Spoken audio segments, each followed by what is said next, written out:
which it stands, one nation, under God, indivisible, with liberty and justice for all.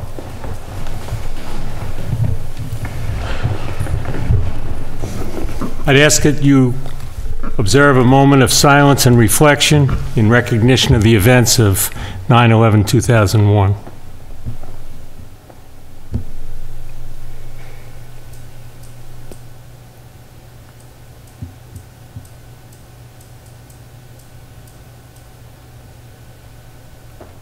Thank you. In accordance with the requirements of the open meeting law, please be advised that this meeting is being recorded and broadcast over the Lunenburg Public Access Channel.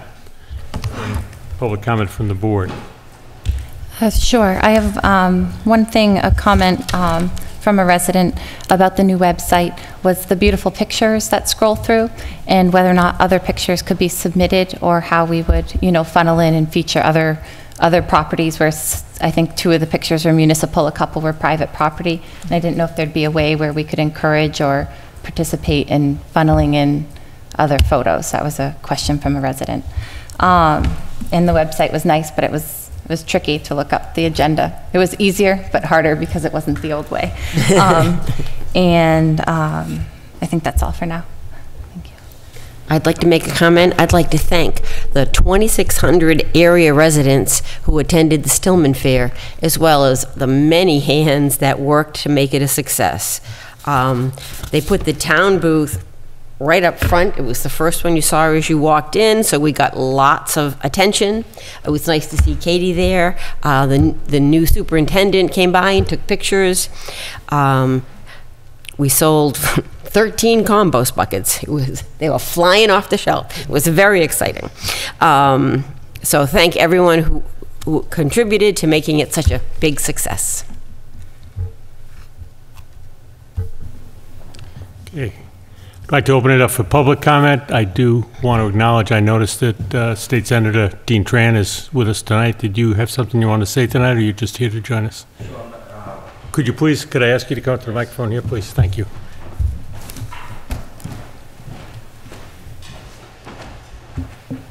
Good evening, Mr. Chairman and members of the board, as well as Town Administrator Heather Lemieux. I just want to take this opportunity to give the board and the town an update on all the earmarks that you folks and I worked so hard in getting them through the state legislature. As you know, the legislature's formal sessions have ended. They ended in the month of July, and we were very fortunate that all of the financial bills that we worked on and all the earmarks that we worked so hard on in getting them into those bills, they all passed and secured. Some of them I had to work very hard in order to get them through, and also working with my colleagues to override some of the vetoes that came from the governor. And fortunately, we were able to override some of those vetoes. I'd like to take this opportunity to briefly go through the 3 financial bills. One of those is the big one, is the fiscal 19 budget. We were able to secure the Turkey Hill Elementary School asbestos and lead removal, which is $130,000. That is in the fiscal 19 budget. That is almost a guaranteed money that we'll begin bringing back to the town of Lunenburg, hopefully sooner than later. As you know, the governor has a hesitation on signing off earmarks until towards the latter part of the year.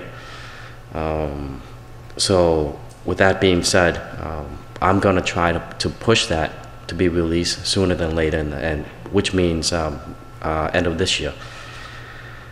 The other earmarks that we fought for went into the Capital Facilities Bond Bill, as well as the Economic Development Bond Bill.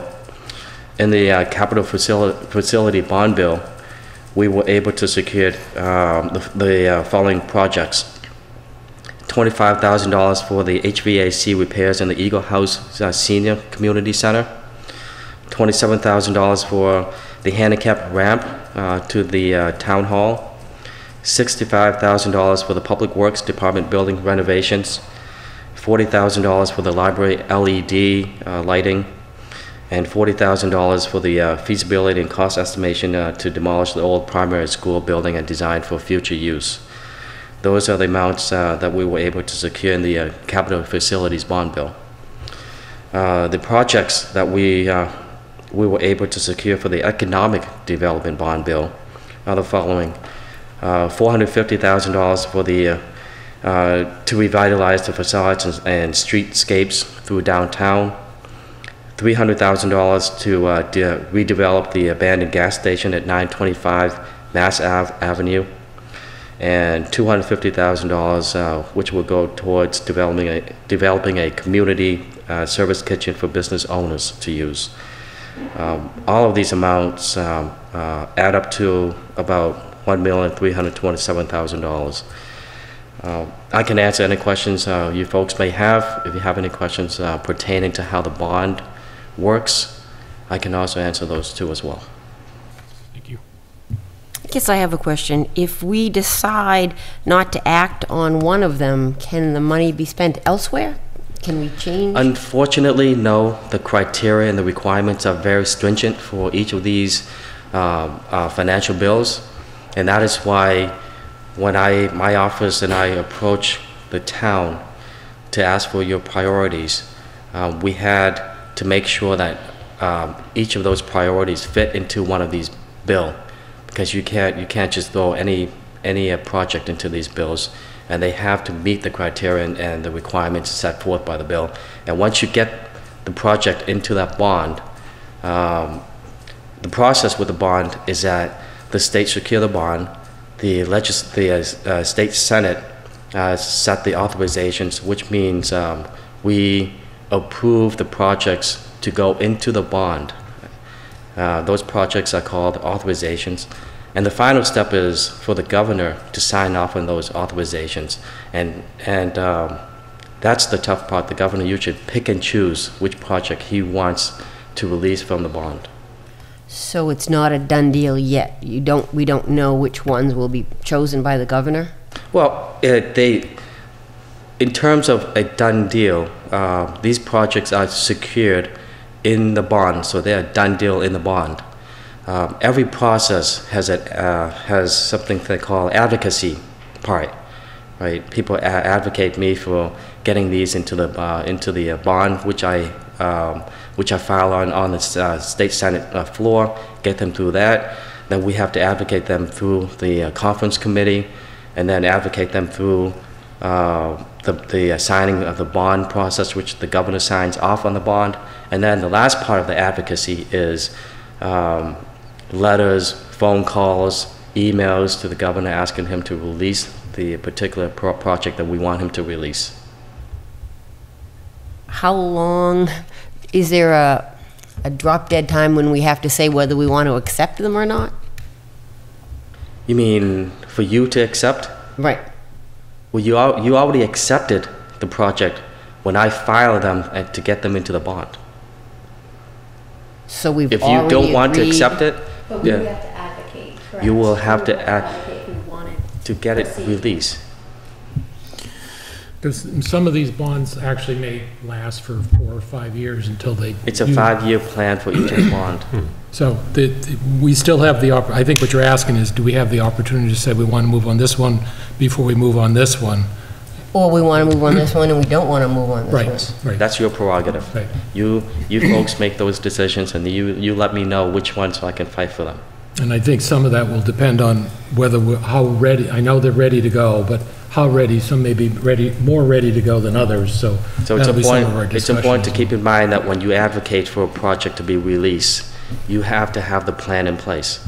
You don't want to advocate and ask the governor to sign off a release and you have absolutely no plan in place, and then he'll sign them off and the money just sits there and does nothing, and it goes back right into the bond. Right. I just want to say thank you as a member of the Capital Planning Committee for all the work you've done to get those capital projects in there. Every year we have a deficit in requests versus what we have for monies to pay for them, so it's a huge help and a weight off our shoulders anytime you can get one of these projects approved like that.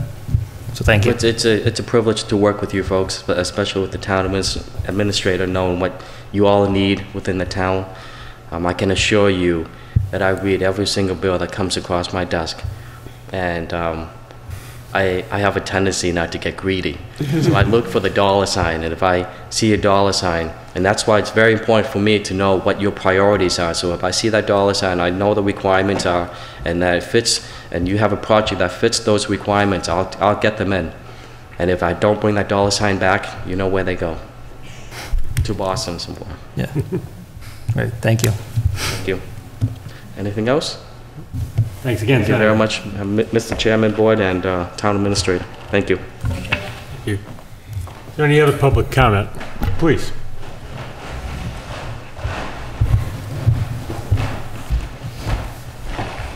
Have your name and address? Sure, Brian Rossi, 750 Northfield Road, Lunenburg. Thank you for the opportunity to speak this evening to local government as well as the town. I'm here to speak regarding about the awareness and the blatant and outright abuse and illegal dumping activities that have been taking place at the Lunenburg Crossing Shopping Plaza located off of Mass Ave here in Lunenburg. Let me be clear at the start that I'm not aiming to point fingers at any specific demographic, town, or type of person.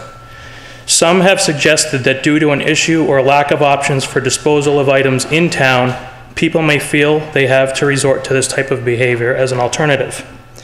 I could not disagree more as a resident. People are making poor choices to do something they should not be doing and choosing the lazy way out, period.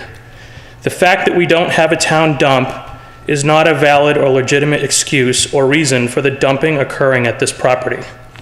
Let's be responsible and seek to bring a resolution to this problem instead of explaining why someone might be doing it. To provide a brief history, beginning the week of August 27th, I started to take personal interest in the condition of these boxes as I was amazed how much junk was being left outside of them, despite the signs clearly stating clothes, shoes, books, and CDs or DVDs. Upon one visit to the boxes, there were 2 red biohazard bags that were tied on the ground, as well as a clear bottle filled with what appeared to be used motor oil. Items like this could potentially present a health risk, in my opinion. There has also been televisions, computer monitors, computer towers, HVAC components with motors, furniture, broken toys, and the list goes on, including today. There's a grill up there right now with some empty fuel canisters. I don't know if they're empty, but fuel canisters sitting on the ground. It is a total and utter eyesore for what is likely our highest traffic shopping plaza in our town. Is this really something we want in our town? I don't believe it is. As a result, I then began somewhat of an awareness campaign on our Discussing Lunenburg Facebook page and learned that many other residents of our fine town shared the same disgust and frustration regarding this ongoing problem, yet unaware of any possible actions we could collectively take. A few residents have commented that this is the result of not having viable options to dispose of unwanted items outside of our trash pickup program, and as previously stated, I wholeheartedly disagree. This is by no means an alternative. Would any of you be okay with it taking place if there was a box at the end of your driveway or perhaps in the town hall parking lot or the police station? I'm willing to guarantee you wouldn't, so we shouldn't be okay with it here either. On September 3rd, I personally reached out to helpsy.co, who owns the boxes. They are a for-profit organization, and they clearly state on their website that their mission is an environmental mission and not primarily a humanitarian one. Please do not be fooled into thinking that just because these are donation bins, that they are being provided to clothe homeless people around the world. The mission of Helpsy is to impact the textile industry for environmental reasons. They recycle and upcycle used clothing for profit. I did get a call directly from one of the owners and founders of Helpsy, Dan Green, the same day. He explained to me about their organization and mentioned that our location was currently on a once-per-week pickup schedule. I told him that this was not acceptable, and he committed to me to increase our location to a 5-time-per-week pickup. This has actually been occurring, which is some progress, but the dumping seems to have increased as a result. On the same date, I reached out to Brixmore Property Group and received a response from their social media team that my complaint, pictures, and videos have been forwarded on to the property manager, along with my personal contact information, and I should hear from them soon. I waited several days and received absolutely no follow-up. I then reached back out and was given the name of Mike Costa at Brixmore Property Group. He is the property manager for Lunenburg Crossing. I have called him a few times and left voice messages and emailed him and have received absolutely no response from him. According to the owners of the bins, they pay Brixmore Property Group a fairly large upfront rental fee to have their bin on Brixmore property. He mentioned he believed that this bin, or these two bins, were good through January of 2019. To date, the local police have been made aware of the increased activity and awareness, have been provided photographic evidence of someone in the act of dumping furniture, which is not one of the items requested, and it was outside the bin, and we have inquired informally about how to escalate this matter to the town. I have shared my photos and videos with our town manager, thank you, and she forwarded my comments along to, I believe, the land use director, building department, and a health agent from Neshoba Valley for further guidance on how the town can address the problem. The town manager mentioned that her office would follow up with me once they hear back from the aforementioned parties. It may be worth noting that a member from the Town Board of Health mentioned that this was not a Board of Health matter. In reviewing Chapter 300, Article 3, Section 3.2 of the Board of Health Regulations for Lunenburg, entitled Unauthorized Deposits, it reads, quote, "No person shall deposit refuse of any type on premises other than his own within the town. It shall be unlawful for any person to throw, discard, or place any refuse and/or garbage of any type along the roadway." Further, I'd request confirmation from the town that helpsy.co also has all the proper permits as outlined in Section 3.3, entitled Permit Required for Transport, which deals with the transport of refuse or garbage into or through our town. I'd also like confirmation of whether or not Section 3.6, entitled Trash Collection Permits, which addresses the commercial collection of rubbish, trash, garbage, or other offensive substances within the town, applies to Helpsy, and whether they have been issued such a permit or not. A few of us have also provided a member of this board with the same information and details as well. It is the opinion of many that if this issue cannot be resolved in a timely fashion, something needs to be done at the town level, if at all possible, to have the bins completely removed from that shopping plaza. I and others are more than willing to pursue this matter on behalf of our fellow residents and look forward to an ongoing dialogue on this issue.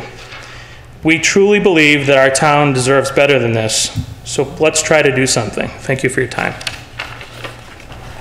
Thank you. I actually witnessed that about 5:30 this afternoon. It is disgusting. I wasn't dumping. Is there any other public comment? Ready. I do have one announcement. I was at Council on Aging this morning, and they asked me to announce that the Eagle House supporters are holding an old-fashioned ham and bean supper on Saturday, October 20th from 4 to 7. The cost is $8 for adults, $5 for children, and all proceeds go to benefit programs at the Eagle House Senior Community Center. All righty. Our first appointment is a presentation of the initial conceptual design, and I'll ask the town manager to kind of introduce that. Okay. With us tonight is Paul Leineck, the architect from Haynes, Leineck and Smith, who is going to present the initial conceptual design to move town offices to the TC Passios building, as well as school central offices and community space. So, Paul? Thank you, Heather. Members of the board, thank you for letting me speak here tonight. Just a little bit of background as to where we are with the project. Tapé Associates previously has done a study for several of the town buildings, and one of them was the Passios building, and they presented a desired option to tear down part of the building. Since then, and what we were given is an expanded program expanded from 13,000 net square feet to 19,000 net square feet of space that could be used in the building. And with that, we were trying initially to see if that program would fit and use the whole building so that you could retain it as an asset as one of the town buildings. So where we are now is the initial kind of evaluation of the program the current program, and the mapping of it over onto the available spaces. There are some handouts on the table there. If anybody wants to grab those, follow along, please do that. You're all set. And members of the board also have the handouts. Okay. There are 4 drawings here. There's an EX1 of the existing site plan and the EX2 of the existing floor plan. A1 is the initial concept design for the site, and then A2 is the initial concept design for the building. So I'd like to usually you jump right to the end to see what the bottom line is, so we'll go to the last drawing, the A2 drawing, which shows the building program mapped on the existing building. A couple things we did differently than the former study, and I'll go over that. So to me, the building has several parts to it. There's the front entrance part that has the gymnasium and the current cafeteria and kitchen. There's a lobby space, a nice lobby space. And then across the hall from the gymnasium, there are some toilets and some other spaces that are various uses.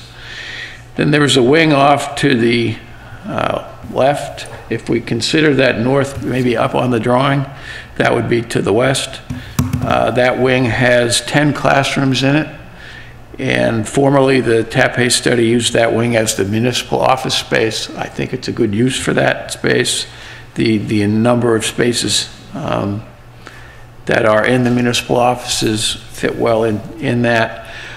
There are also, the rooms are about 975 square feet each, and all of the programs are, the labels that you see on the plans, all of them are less than that, so there is some built-in expandability within each one of the departments.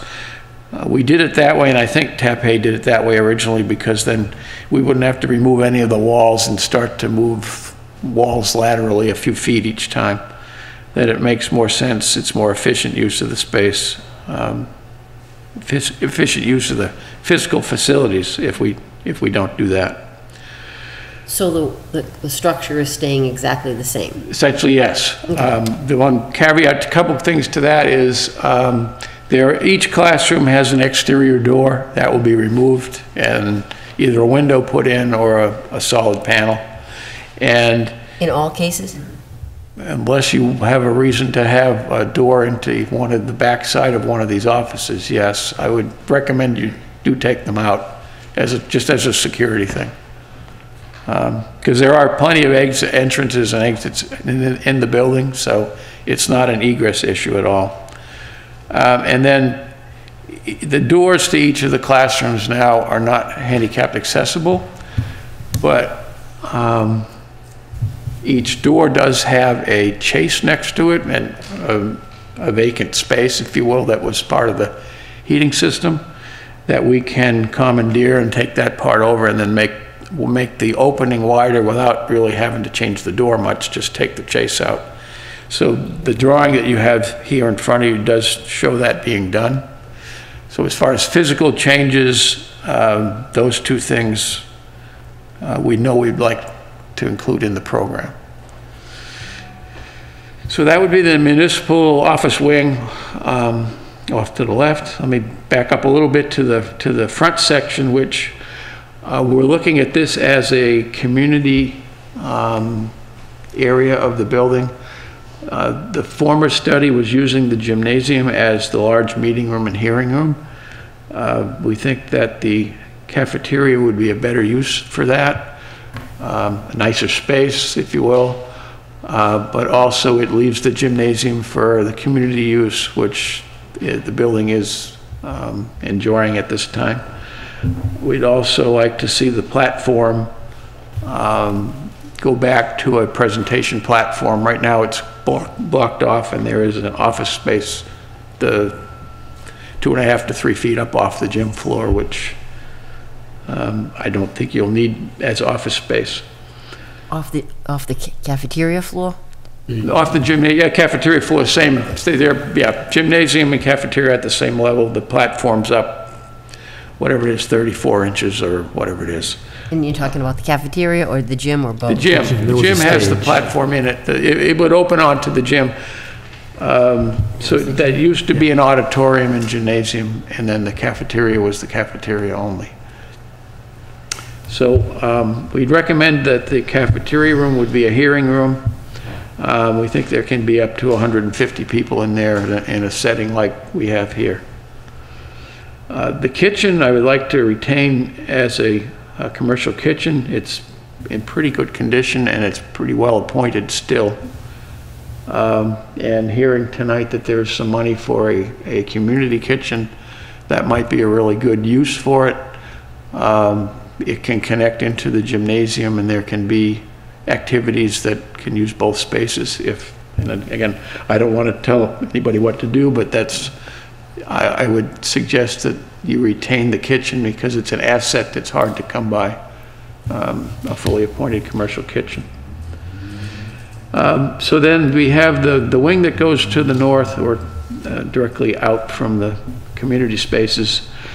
The rest of the program is on that vertical part of that wing, and you'll see that there are 6 unassigned classrooms off to the right. So coming out of the main community space, which, by the way, you can put doors in so that you can run the gymnasium, hearing room, toilets, and the kitchen, that area, and separate it off from the rest of the building and run it at different times. Because that would have more of an evening use anyway. So that concept is easy to accomplish. So the remaining of the program is the cable access, folks, and there is a studio built into the space there. The information technology and the computer network, municipal records, and then the school district central offices are planned to be here and they have 2 classroom spaces that go with their program. We did recommend removing in any case, removing the library edition that it's added as a skewed angle, but we'll get back to that in a minute. And then the issue here is that the program leaves you still with some space in the building, approximately 5,000 square feet, 5,000 to 6,000 square feet of net space. So it would be good to, I mean, again, I'd like to see the building as a community asset. You have a decision to make whether you want to tear that part of that building off or use it, find an additional use for that 5,000 square feet. I realize you have other building assets to try to find uses for as well. So I think what we do here needs to be coordinated with the other buildings where these spaces are coming from other buildings that will be vacated, so that, again, coordination with this. So we've talked a little bit about possibly letting this additional 5,000 square feet be an income generating space. And we haven't gone far with that because I wanted to get to this forum before we started to even go down that path as to whether that would be something to consider. So if we can look at the A1 drawing, which is the site drawing, and maybe you could look at the EX1 drawing at the same time, side by side. I'll go to the EX1 drawing just very briefly. There is an existing parking, well, first of all, there's a drive that comes in off Mass Avenue and goes back to the schools. That's on the right side of the building. There is some existing parking there that is 31 spaces. Then there is another parking lot off the access drive that is I think it's referred to as the dirt lot, or the gravel lot, and that's an overflow parking. I'm not sure how many spaces that is. That's not striped out, but it's approximately the same size as the other one, so you would figure maybe 30 spaces, and that's that as well. What we would propose to do is to put if you will, a loop road around the building. So we're looking at A1 now. A loop road around the building that starts off the access road on the right and comes around back and rejoins it on the road that connects to the front of the building. And then to extend some parking areas off that loop road. As you have different uses in the building, you'll have different access points. For example, the school district offices will probably want to have their own entrance in the back rather than to come through the main entrance in the front, or they could, especially with the classroom spaces back there and the students in and out. That would be a better, safer way to do that, so that could be part of the loop road. There is space for a parking lot and next to the municipal wing, and I think the TAPE study had that as a recommendation as well. Then we put some parking across the front of the building itself. So existing 31 spaces now. This plan proposes another 107 spaces for a total of 138. But that's on a preliminary basis. If you had 150 people for a hearing, for example, you would probably be using the library for overflow, depending on the time of day, or the lot in the back, which is quite a bit removed from the hearing room. We tried to get most of the parking spaces to come generated around near the main entrance and lobby, so that would still be the main entrance to the building. Also, the parking in the back side could be employee parking into the municipal office wing as well. So that's where we are right now.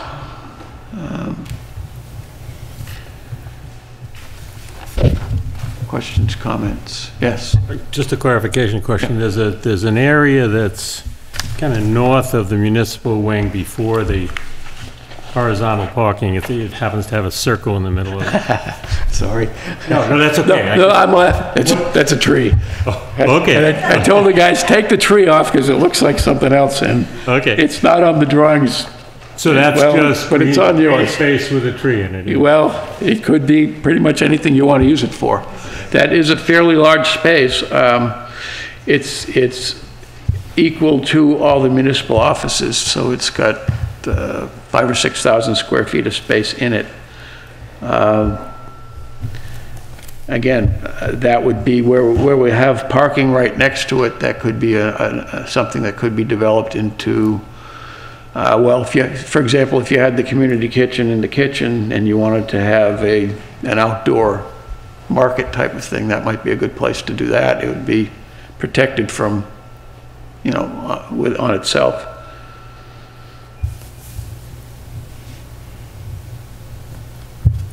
Mr. Chair, if I may. Is there any cost associated with this design? I mean, that's what I feel like we're really missing. It's what's the cost here. When this building was studied to renovate as a school, it was $10 million, and that was years ago. I mean, when you talk about like widening a doorway, I think of all the asbestos tile under the doorway you're widening, and I see enormous cost. Do we have any more information on that? Not yet. So what I wanted to get is, rather than do a cost for a lot of different, do an initial one and then have you guys say, well, go back and do something different.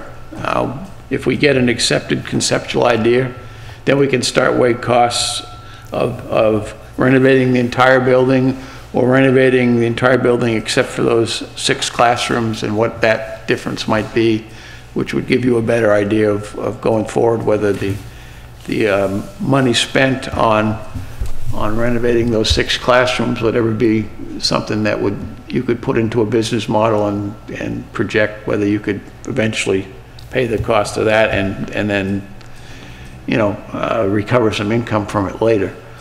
So we have not started costs on this yet. Okay, because when we talked about, Mr. Chair, if I may ask another question, this feels very similar to information we got from the TAPE. It almost just feels like a second dose of the same thing, in the fact that conceptually we know we can use a building, but what really allows us to move forward is a cost, and 55,000 square feet building from operation and utilities long-term in addition to renovation. I just feel like cost is going to make or break it, and I've always felt that this building is far too large for a town hall.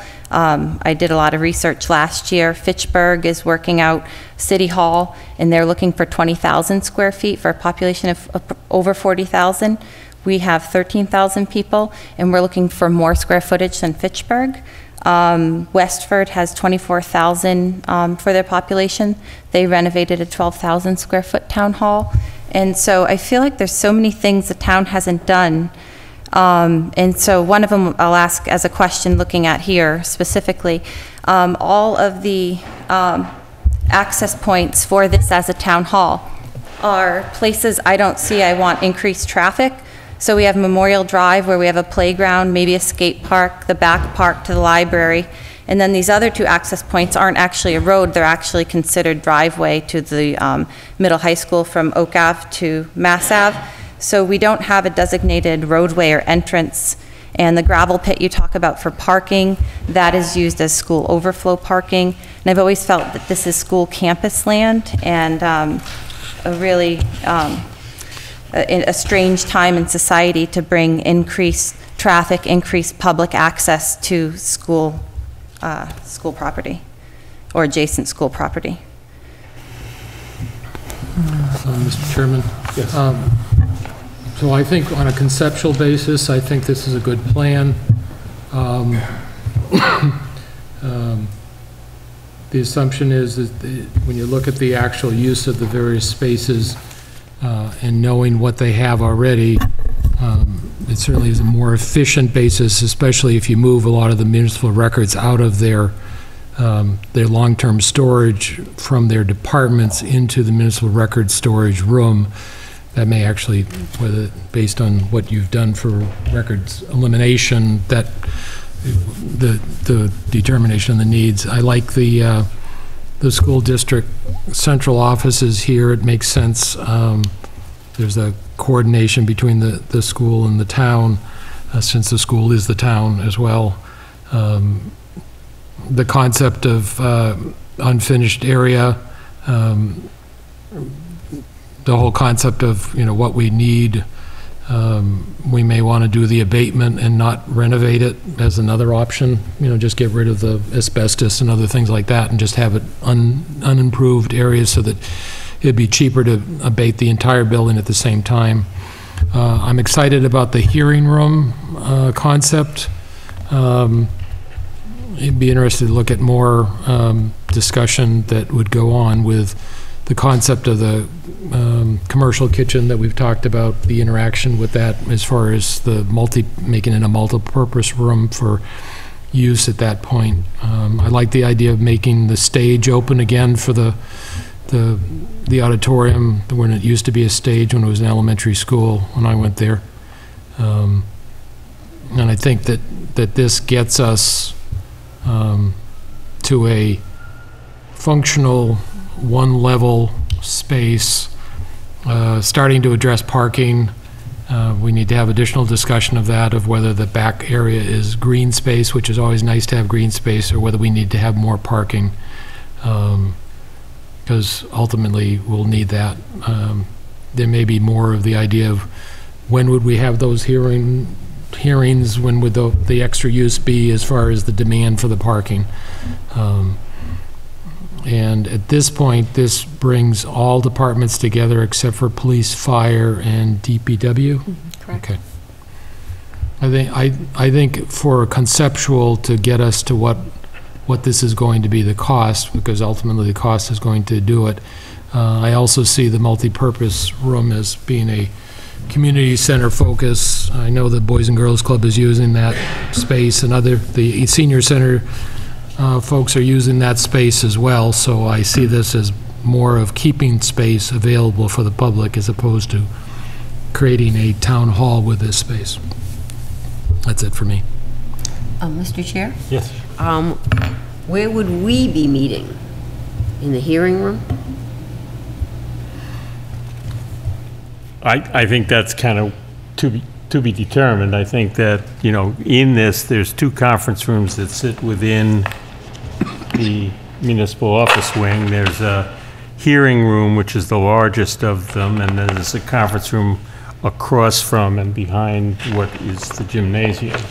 And I think we could do an assessment of how many people they hold, how often do we, you know, what do we normally have? We've had meetings where we've had 5 or 10 people, we've had meetings where we've had 50, 60 people. I think sometimes it's hard for us to predict what we're going to have, so we may want to go with the largest one all the time, or sometimes, you know, but I don't think that's predetermined. I think there are 1, 2, 3, 4 possible meeting rooms built into the conception design. Would any of them be studios? You know, like the way this is set up as a studio so you can broadcast live.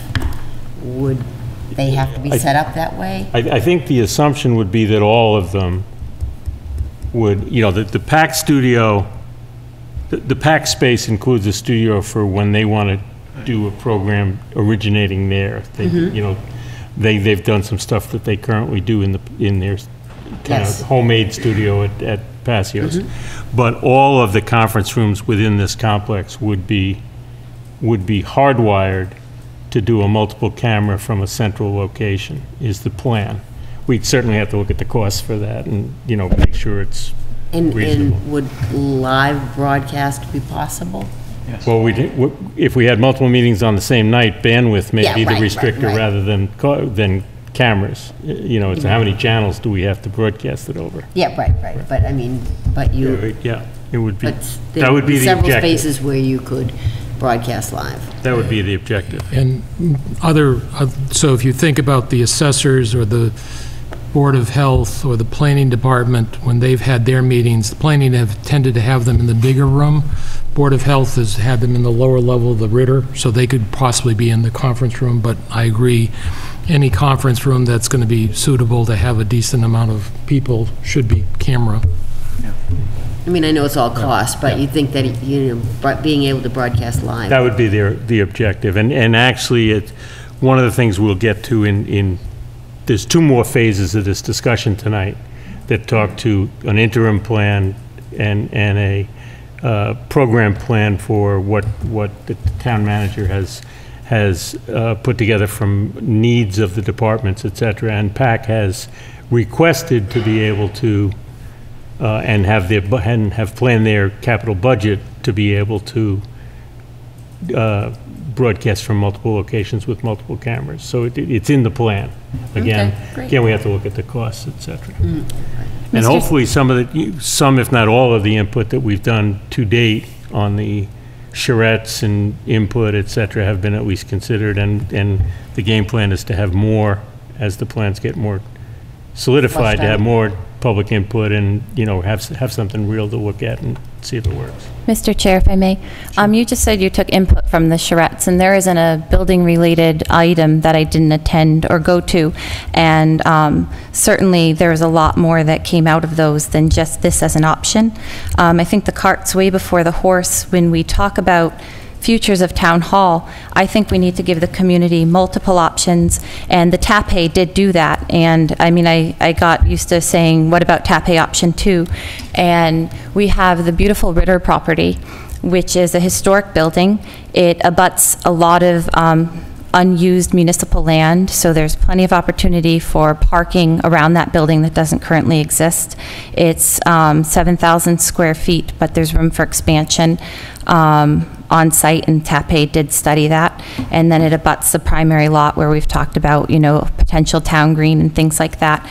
There's a lot of different spaces town offices could be consolidated and dealt with, and I'm shocked and alarmed that we're pushing one option on the town. In December, I went through the building walkthrough, and I went to school in this building, and it's charming. So 2 things I want to mention about it is that, one, I see this 8.5 acres either with or without the building as maybe necessary school space. The schools are busting at the seams. My daughter's in the kindergarten class. They added a 6th teacher, and there's 24 students in each class at 6, so they're probably going to trigger a 7th teacher soon, and that makes the Lunenburg Primary School out of classrooms. Last year, the Lunenburg Middle High School had trouble with middle school lockers. There's teachers on carts, classroom sharing, which is okay. I subbed there, and I witnessed a lunch in the new cafeteria where the last students exiting the cafeteria didn't have to look for what friends to sit with, but they actually had to seek out a seat. They couldn't find a seat. And so I feel like our 6th through 12 will someday be a 7 through 12 or an 8 through 12. Turkey Hill is failing. I've often said when the Turkey Hill needs a rebuild, this land is prime school campus land to say, let's rebuild Turkey Hill. Instead of it being, what is it now, 3 through 5, you could do a 3 through 6 here, a 3 through 7. You could pull students out of the Lunenburg Middle High School. We are not, I've brought these issues up so many times, we're not looking at this land and its proximity to the schools and its importance to the school, either as a building or as land. We're just working on town offices, which, 1, have a very small amount of employees. 2, all the meetings that could take place here could take place in redundant use space that we already have. There's community collaborative meeting rooms in the $72 million high school that are empty every night. And so I just don't feel like we're being creative. I don't think like we're putting cost savings ahead of whatever this plan is.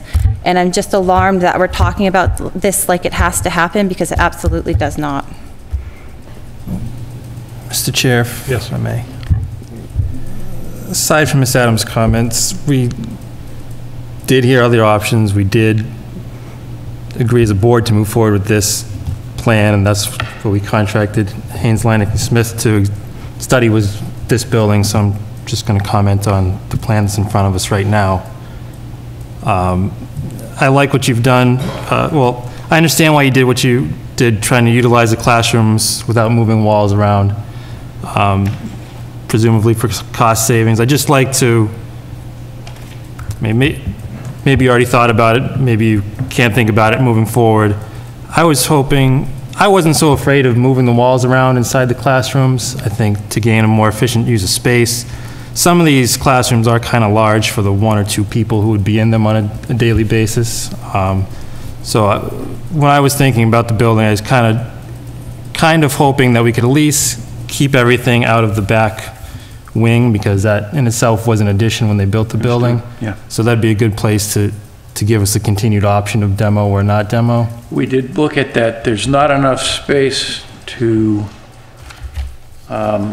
if you will, shift what you've got in the other parts into that wing to get to the point where you can demolish the whole wing in the back, which was designed as an addition to the original building, but was built at the same time, from what I can tell.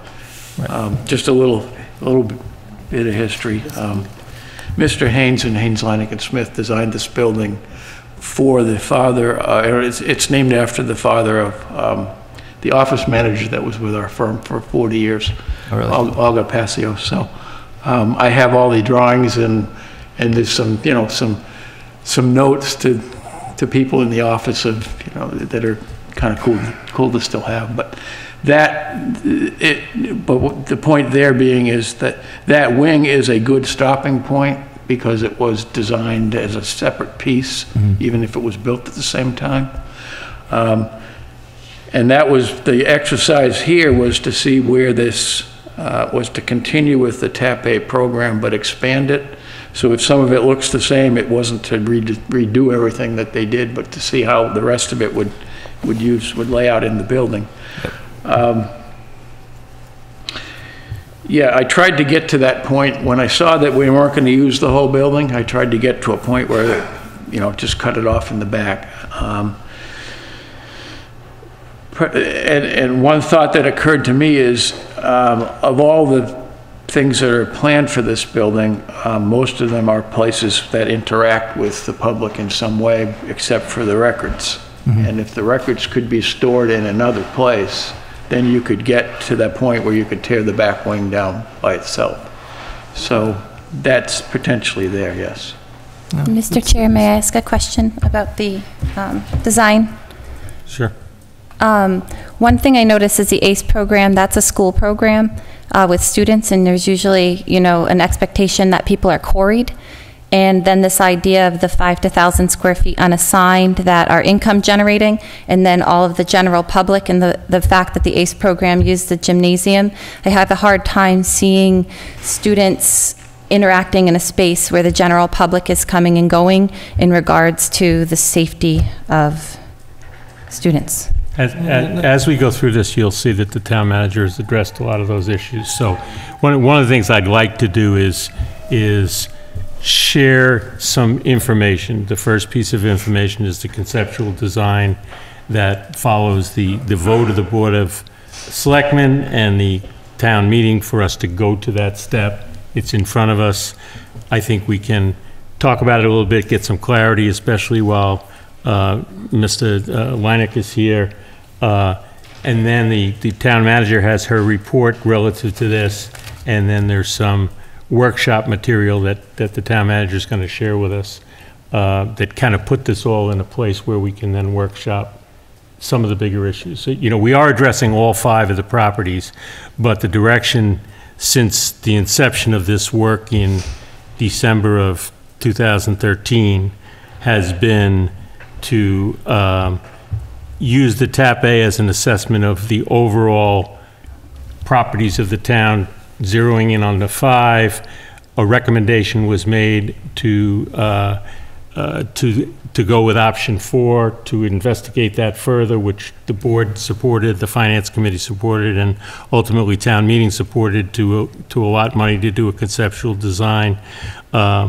That was based on the what's being called the program, which is the amount of space that's required, and the assessed cost that was done at a fairly high level of cost per square feet, et cetera. So this is one piece of data. I think we're going to get 2 or 3 more fairly large chunks of data, and then I would suggest we can kind of workshop them all. And before we move on, Mr. Chair, sure. You just mentioned December 2013 as where this sort of began, and that's interesting because last night I reread minutes from December 3rd, 2013, and that's the evening that the Building Reuse Committee gave a presentation to the selectmen at the time, and they recommended consolidating town offices into town hall, and even at some point in later minutes they recommended using collaborative meeting rooms in what would then be the future school, which has happened. We now have the school. But when we mentioned December 2013, I think we're really glazing over a lot of information, and when we go back and talk about option 4 and TAP A, nobody really looked at all the different options in the TAP A, and if people want to read Board of Selectmen minutes from December 3rd, 2013, there's really extensive recommendations that night, and it all has to do with consolidating into this space so all of the other land could be sold for development. Mrs. Adams, you are correct that one of the first paths, one of the first recommendations was Town Hall. The second one was actually the Ritter. And having sat on that building reuse committee and been through all those iterations, I was actually a proponent of all 3 of those things, and came to grow through input from TAP A and and several other sources of data to come to a realization that Town Hall was too expensive and too small. The Ritter was too expensive and too small. The most elegant was to do a purpose-built building on the site of the old primary school, but it was about twice as expensive as a reuse of the Passios. We went through several iterations, but the one that was voted to go forward to town meeting and to get appropriated to go to this level of design was the option to use TC Passios. The one thing that is on the table and continues to be on the table is whether we would reuse the Passios in its entirety or whether we would demolish a piece of it, which may be considered a growth piece. Sure, and Mr. Chair, to be fair to the process, the selectmen only offered funding for conceptual design of one space.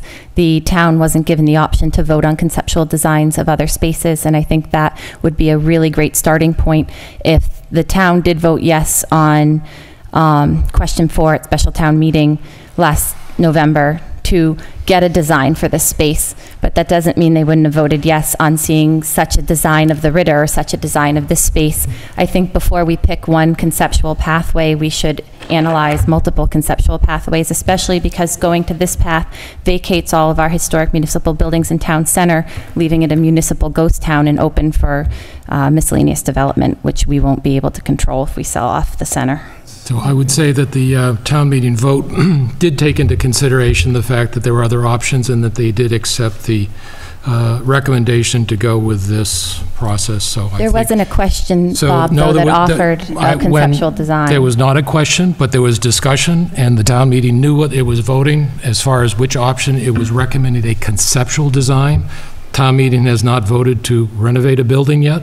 It has not voted to eliminate a building. It has not voted to tear down a building, but it is asking for information, and that's what we're doing tonight, is presenting a conceptual plan with the idea that there are some different options about maybe tearing some wings down, moving municipal record, but that's what we're doing. We're continuing to suggest that this be a viable option for a town meeting to consider in the future. And we do need to narrow the path at some point. We can't just keep, because all this costs money too, we can't keep spending the townspeople money on a million different studies of every building. We study every building, a design for every building is not, economically prudent. We need to make some decisions, narrow it down, and move forward with the recommendations so we can get some more information. I spent a year and a half doing extensive community outreach on the idea of the center of town and using municipal buildings in the center. I attended the charrette at the senior center where the majority of the seniors favored keeping the center of town. The charrette at the Lunenburg Middle High School in the collaborative room, a lot of people felt the same way. I don't think we're listening to the town and giving them multiple options. And a lot of what I stood for is not going down this pathway. And, by the grace of God, there's, 13 extra people that put me here. I wish we'd listen to the town a little bit more before we take this process and make permanent decisions. So what's our next step? Well, the next item on the agenda is for the town manager to give us her report, which is specifically towards this topic this evening. Can I ask one question? Sure. Thank you. Is the Boys and Girls Club not considered in this at all? That's in some of the next data points Okay. that the town manager is going to bring up. Right. Okay, and so I'm assuming before I go further that we're gonna, at the end of the discussion, agree on a conceptual design to inform the architect how to proceed. Okay. Tonight, that's our goal tonight? Yes. All right. Okay. So we have received requests from different organizations to use space at the TC Passios building. This is in the town manager's report if you want to follow along. Oh. Shapiro Educational and Behavioral Consultants, a consulting group that offers support to children and young adults with autism, has inquired about renting up to 15 classrooms at the TC Passios building for a 2-year period. We have also been approached by the director of the Revolving Museum about using space at the TC Passios for a 2-year period for artistic community programs that would provide in-kind art projects in exchange for use of the space. The in-kind projects would be ones chosen by the town as long as the value is equivalent to the cost of renting that space. In either scenario, this would require the town putting out an RFP to rent and lease designated areas per procurement law. The Boys and Girls Club has continued to express interest in moving to the TC Passios from the Teen Center building. The benefit of renting space at the TC Passios is the revenue will continue to cover the operating expenses for that building until any future renovation project occurs. The use of the space by the Revolving Museum would theoretically be a community-based venture that would promote the arts in Lunenburg, provide a supplementary art program that school-aged children could participate in with professional artists, and create an attraction in Lunenburg that will draw in visitors if it were similar to the world's largest paper airplane. I don't know if you saw in the paper recently, that was done in Fitchburg by the Revolving Museum. I have met with Superintendent Burnham and School Facilities Director John Londa to address any logistics or concerns with the potential users of space at the TC Patios, and Superintendent Burnham has provided a list of items that users of the space would need to comply with, such as all affiliated parties passing a query check, compliance with all fire code, and a log of all visitors. I will continue to collaborate with the superintendent and the school facilities director on any additional use of space at the TC Patios, as we share space at this building and both town and school concerns need to be addressed. And with us tonight, who informed me they would be coming to tonight's meeting to answer any questions if you had any, is Jerry Beck of the Revolving Museum, who is interested in using space for community art program. Maybe we could have Mr. Beck give us a very abbreviated overview of what it is you have in mind. Thank you. And then stay around. Because Yeah, no, it's a pleasure to be here. I really appreciate the opportunity. The Revolve Museum, we were founded in 1984 in 12 abandoned railroad cars in Boston. We transformed those sites. That site became a very newly developed project from the city, brought a lot of new development there. For about 15 years, we were the largest presenters of youth art and artist art in Boston. We were then recruited by Lowell, and we created a renaissance there. A lot of our work is just inviting everyone to participate creatively in the redevelopment of the city. We work with superintendents so every kid has an opportunity to be a part of urban revitalization as well as collaboration. We have an award-winning STEAM program that uses all the different academic study areas so that kids are learning their creativity is important in every subject. So every project includes all those, which is very effective.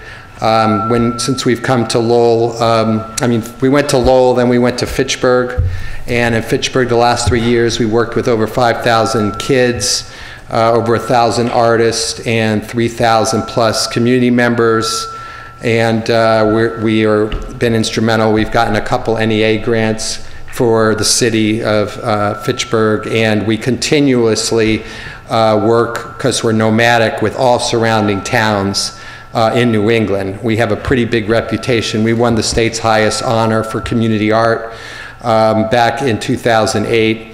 And so we are interested now, we're moving and looking for new space in this community. We realize that this north central community is one of the most underserved in the state. And so we feel we could really play a seminal role in really inspiring, civic pride, economic development. We're all green. We very much believe in ecological sustainability, and we very much follow the vision and listening of the public so that they really feel ownership of our projects. That's been really a really important thing that we do. We've never said no to anybody in our 35 years of making public art. We have 3 or 4 artmobiles currently, and we're just really exploring opportunities. I've been working with Darren at his place, Tenderness Gathering Place. We do work with Lunenburg artists. We have one right here who is a Fitchburg State professor who's been one of our great volunteers. So we really believe we're a unique organization that inspires people to feel a sense of pride and be creative, and how seeing creativity is really part of everyday life. It's not about art. It's about art about change, and art about empowerment, and art about really allowing people a voice. And so that's what we're looking to do. We want to stay in this area, and we just thought this might be a great opportunity. Thank you. Okay. I think as we explore through this, we're going to see that right now, just so happens this week, we have opportunities that may have a financial impact in the Shapiro Educational Behavioral Consultants wanting to use classrooms for an autistic children program that would bring in some revenue. We have the revolving museum that you just heard about briefly that would bring a cultural benefit to the town, a little less direct financial, but in-kind programs that might trade off. We know that the Boys and Girls Club are very interested, which again would be considered on its merits as a strong town asset, but they currently don't bring any revenue to the town, even in their current situation. They don't pay rent in the building they're in now. So, you know, all these things are factors that need to be considered as we wrestle with this big problem. And as the town manager pointed out, any use of these spaces by procurement would require us to put it out to bids and might in fact bring other possible opportunities, either financial or other positive aspects. Mr. Chair, if I may ask a question. One is, are some of these folks only interested in the TC Passios, or in terms of like an art space with the Brooks House being vacant, are they interested in other locations? And then one is a timeline. If these people are looking for space now, are we going to lease space in this building without renovating or addressing asbestos or non-ADA compliance? And I mean, on the tour, one of the things that was most striking to me is the insufficient electrical in the rooms. I think most of the rooms had 1 to 2 outlets and were just so beyond code that the entire electrical system needs to be replaced in the 55,000 square foot building. So are we going to continue using it in its sort of dilapidated state, or are these people who want to use it after, you know, the multi-million-dollar renovation? I can address those questions. As far as alternative space that's town-owned, that can be broached. The question has been asked but not answered. The electrical usage that the building would be used in its current state and would not require, for what their purposes are, would not require additional upgrades for the electrical. So would we do the ADA compliance doorways and the non-ADA compliant bathrooms, or are we just continuing to use this old school as is? For those uses, it would be continued to use in its current state. I think there's several possibilities. I think on one level, we would look to revenue type sources as an interim. On another level, I think we could look for all sources on a more long-range basis. If the final decision were to move town offices someplace else, the vacant space in Brooks or Town Hall might be ideal for certain non-direct revenue but culturally beneficial sites. You know, all of these things are TBD, and there's so many variables. I think to Mr. McQuaid's point, I think you almost have to make a decision or two to begin down a particular path to be able to answer some of the other variables. I mean, to me, these are great propositions for use of space. I mean, it's easy to be daunted by how much space there is in the building, but at the same time, it's exciting to be able to have space to be able to do these things when people offer them. I mean, does the art program pay money, or just it's in art? Because then we'll still have to do all the operation and utilities for the building? It would be in-kind art programs, or support programs. Okay, so not any actual revenue. Funding. Not dollars and cents, but it's still bringing but somebody programs for children. It's enriching the community. It's still need a plan for funding the building, though. I mean, it'll still come back to needing funding. And the assumption is that this would be during the process of which we would be doing whatever, assuming we move forward with Passios on the renovation, that at the end of the 2-year period, they would vacate and then the renovations would begin. Correct. And the revenue received from the Shapiro, or another agency would cover the operating costs based on historical data. Okay, all 125,000 that it usually shakes out to be? A lot of 65,000. a lot of that data is in the next presentation, so maybe we can get the town manager to do the next presentation, and then at least... I looked at the slides, it's And then missing a at lot least of all that data. we have will be on the table, and we can deal with it together. So why don't we move to that? Okay, all right. So if you go to the Town Facilities Workshop, and I'll put it up on the screen for everyone to follow.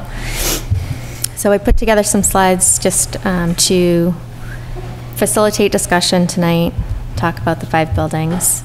So the discussion topics that I thought we should cover are to do a summary of the town facilities discussion to date, the overall effect of maintenance and repair of the old primary school, TC Passios, the Brooks House, the Town Hall, and the Ritter Memorial Building on the operating budget and capital plan, the maintenance and repairs in fiscal 19 operating budget, and other grant funds that are being used for maintenance and repairs at these buildings, the annual operating costs of the 5 buildings, the TC Passios, the use of the TC Passios to include town, school, and community use, and the next steps to continue forward on moving town offices to the TC Passios building, and then just a generic slide on the long-term plan for these buildings. So at the last Town Facilities Workshop on May 1st, and this goes over the history in the since August 15th, 2017, and it predates that for many years prior to that, the discussion. But this is what I've tracked so far since I've been here. The last Town Facilities Workshop on May 1st, it was once again the consensus of the board to move town offices to the Passios and the concept of creating a community campus. There was also a consensus to keep the Ritter and Town Hall buildings for lease or rental for such uses as a farmer's market, artist space, or collaborative workspace.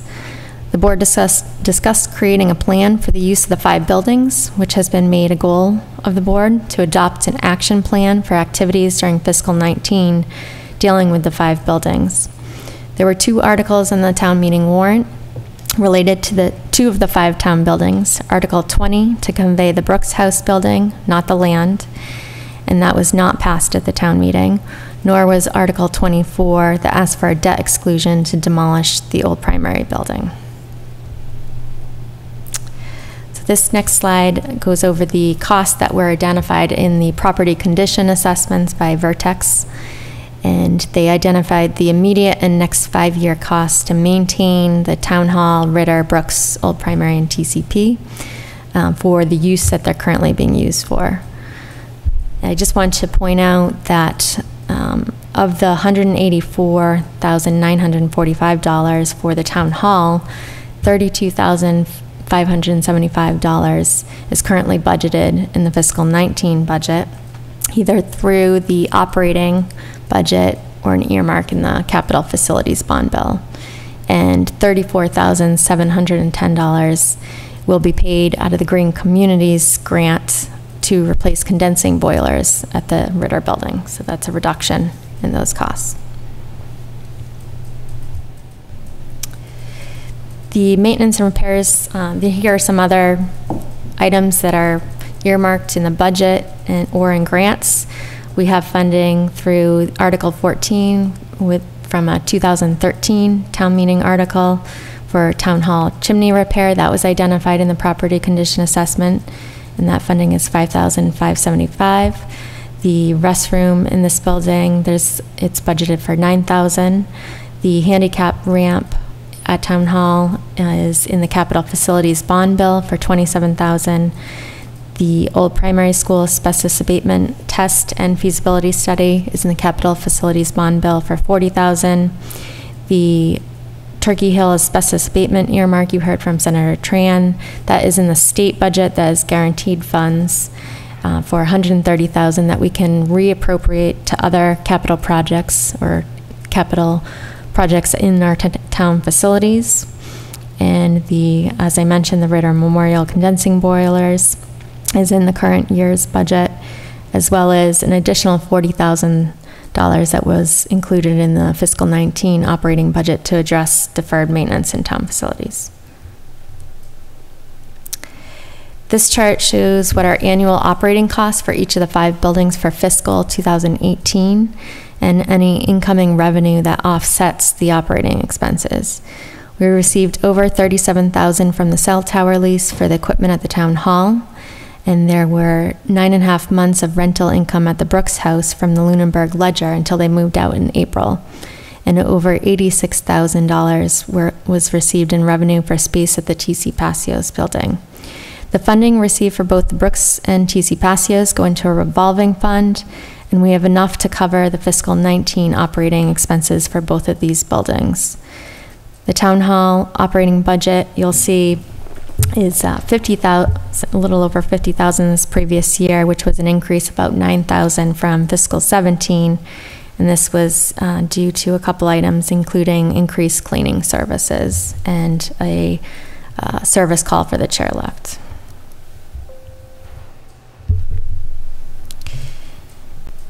Oops, that's one.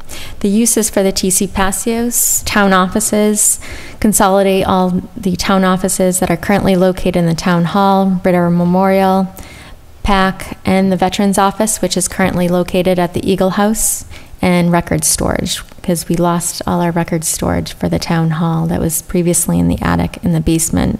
Those records are now being stored at the Passios building currently.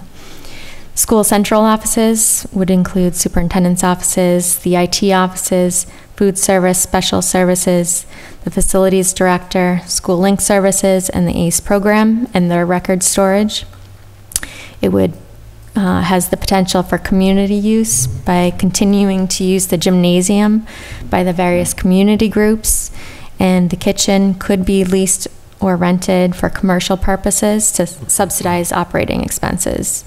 And the plan that you saw tonight, the initial conceptual design, there was the possibility of using extra rooms. This could be used for expansion in the future or rental to a complementary service that would be municipal or school-related purpose, such as the Boys and Girls Club or educational support services. So the next steps that would need to occur once a conceptual design was finalized would be to go to voters, potentially at the special town meeting, to continue to move forward a design plan, and that would include a complete design and specifications for office space and school use purposes at the TC Passios. Then a designer would be selected. Then a building committee would need to be formed, and then the building committee would work with the designer to come up with final designs, fine-tune the specifications, and ultimately a detailed construction cost estimate. I would then foresee that these plans would be presented to multiple focus groups, and then eventually ask the voters to fund the construction costs of that project. And this is just a open-ended slide on long-term plan for the other town buildings, which has been discussed at previous workshops, various uses for the buildings, and next steps.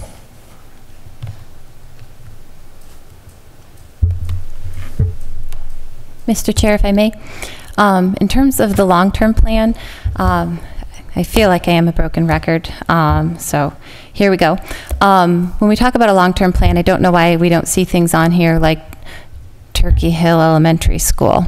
The most expensive and serious things the town will face, and we're foolish to not really have it as part of our overall analysis of any situation, is what is our long-term plan of Turkey Hill Elementary School, a school that's failing? Overcrowded schools.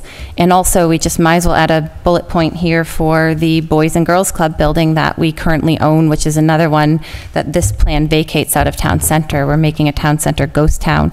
So we need to talk about, we got to get out of this 5 building thing and look at the town as all of its buildings collectively. They all impact each other in the history of one space, especially in the context of land. When I started advocating for this not to be what we're doing a while ago now.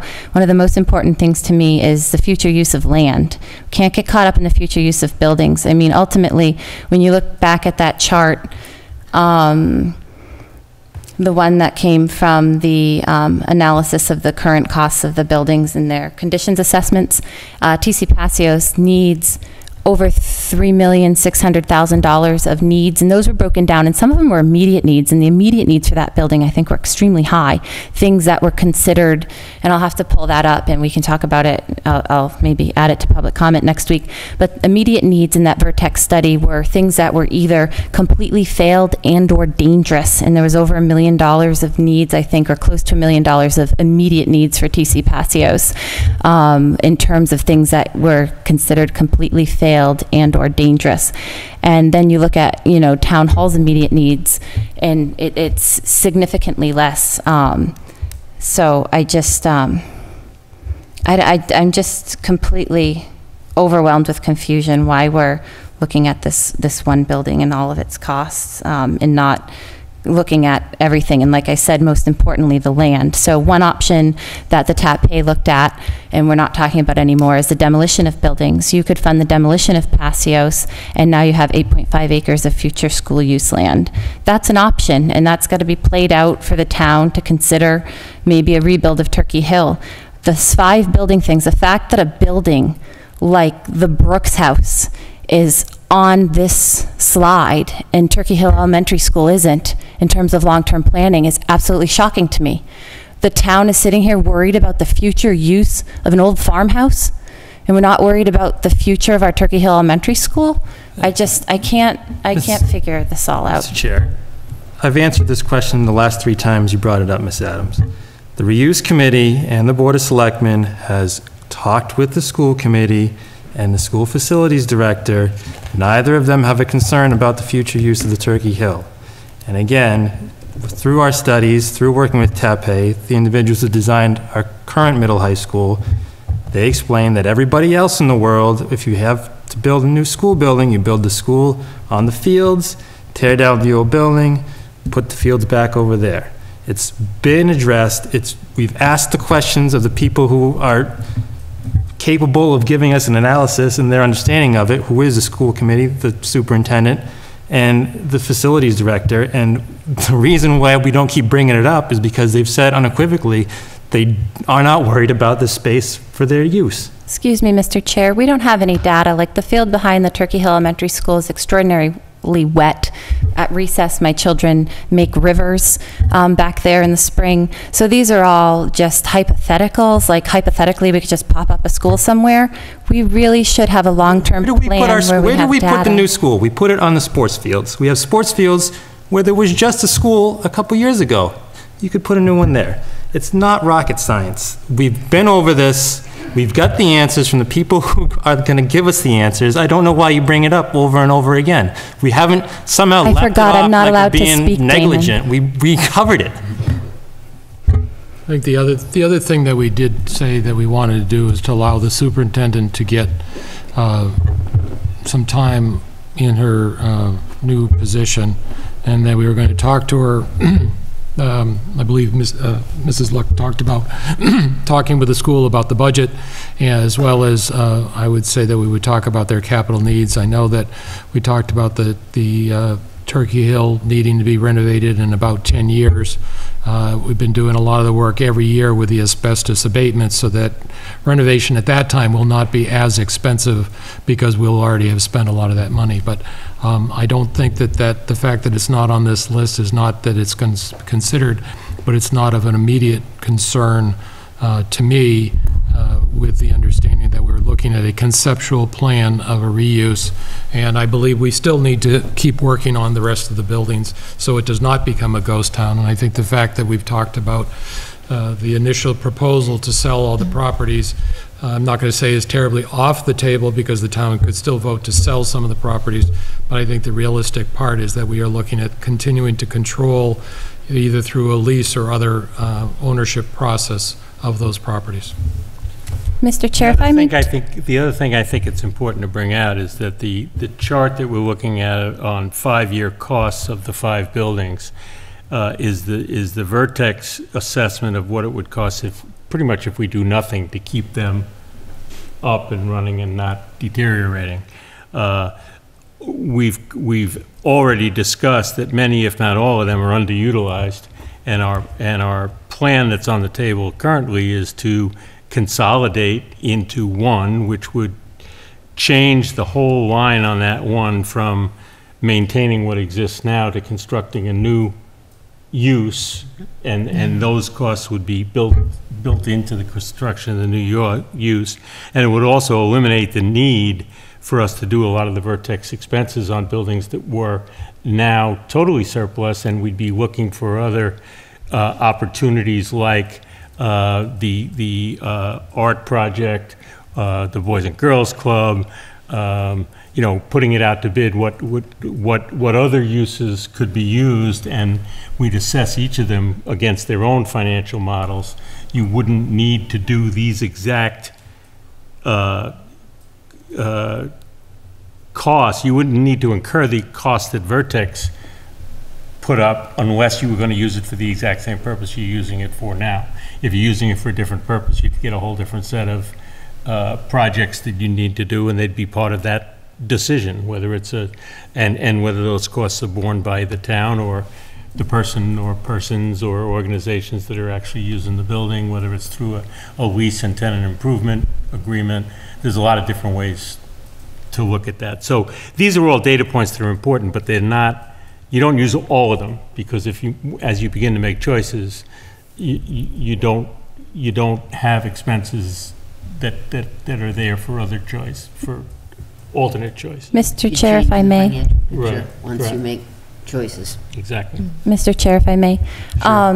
One is that if we lease buildings, we do have to comply with things like the Vertex did, you know, things that are not working and are dangerous. You can't lease a building with those identified problems. That isn't exactly true, and we do have attorneys that can help us with that. But when you lease a building, you have a lease arrangement with the person that's leasing it, and you agree to tenant improvements. Okay, Mr. Chair, I wasn't done my statement. Right, okay.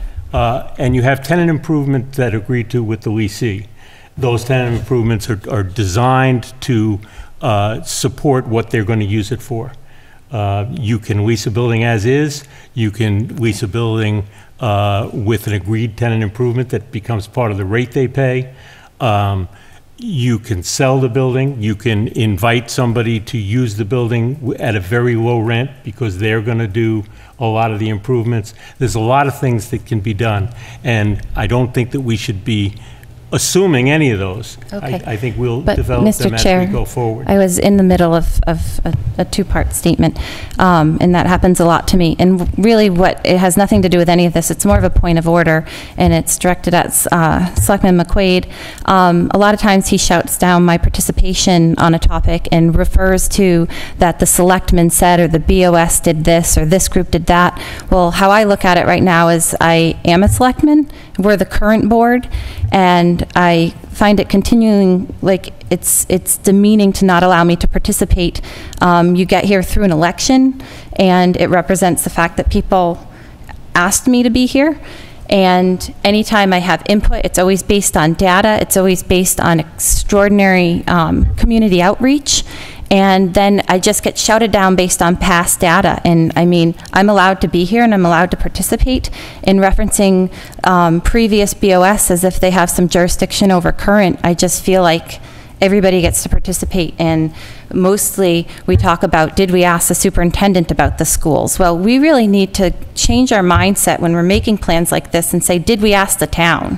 Because that's ultimately who decides and who's impacted. And I think we're a little bit too self-centered to think that it's up to the superintendent where we build a future school, because it's not. It's up to the entire community. And we need to look at this last slide and be appalled by it, that we are even remotely concerned about the future use of the Brooks House without really, truly, I'm very seriously concerned, what's the future of our overcrowded schools? That's going to come out of nowhere and have huge financial impact on the town. And if we're wrapped up in a $10 to $20 million town hall project, but we need another $50 million school project, I think the town's going to get pretty angry. Mr. Chair? Yes. So, Mr. Ebersol. so the question I have is, what is the action item that we would need to move forward a continued work on the conceptual plan so we have something to bring to town meeting so that they can react and provide their feedback? I think either you accept the proposal tonight and the architect can go forward and design the space within those spaces, and, correct? Yeah. Okay. I'm prepared to make a motion to get to that part with the understanding of the various comments that people made as far as not necessarily staying in line with the walls if a particular department doesn't need that space, to look at that, to look at the options of off-site record storage. So there's the option of possible demolition of a wing if we don't really need that. Discussion with the school about whether there should be students in the school. I'm concerned if we start having public meetings in the school that we're going to have Corey issues for all the public coming to the schools as well. So a single purpose as far as administrative offices for the public is something what I think. I'm concerned with mixing uses.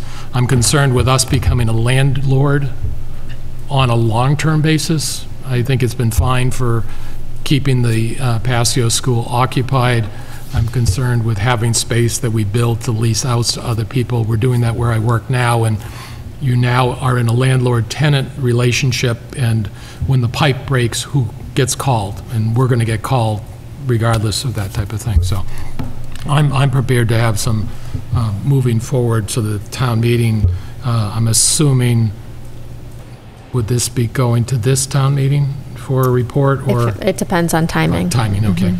I think there's kind of a two-step process, and one of the things, and I wasn't sure we could accomplish it tonight, but I think we need to have it on our radar, is the discussion about short-term cost versus long-term usage. We do, understanding that we'd have to put it out to bid, and the couple of people we've heard from today would have to bid it competitively, and maybe it would even attract other bidders. Having said that, we have two people, three if you count the Boys and Girls Club, who have expressed an interest in space that we're probably not going to be, assuming going through town meetings to get various levels of approval, we're not going to be ready to occupy that space. However, they're looking for 2-year commitments or longer, and will that slow down our ability to get there?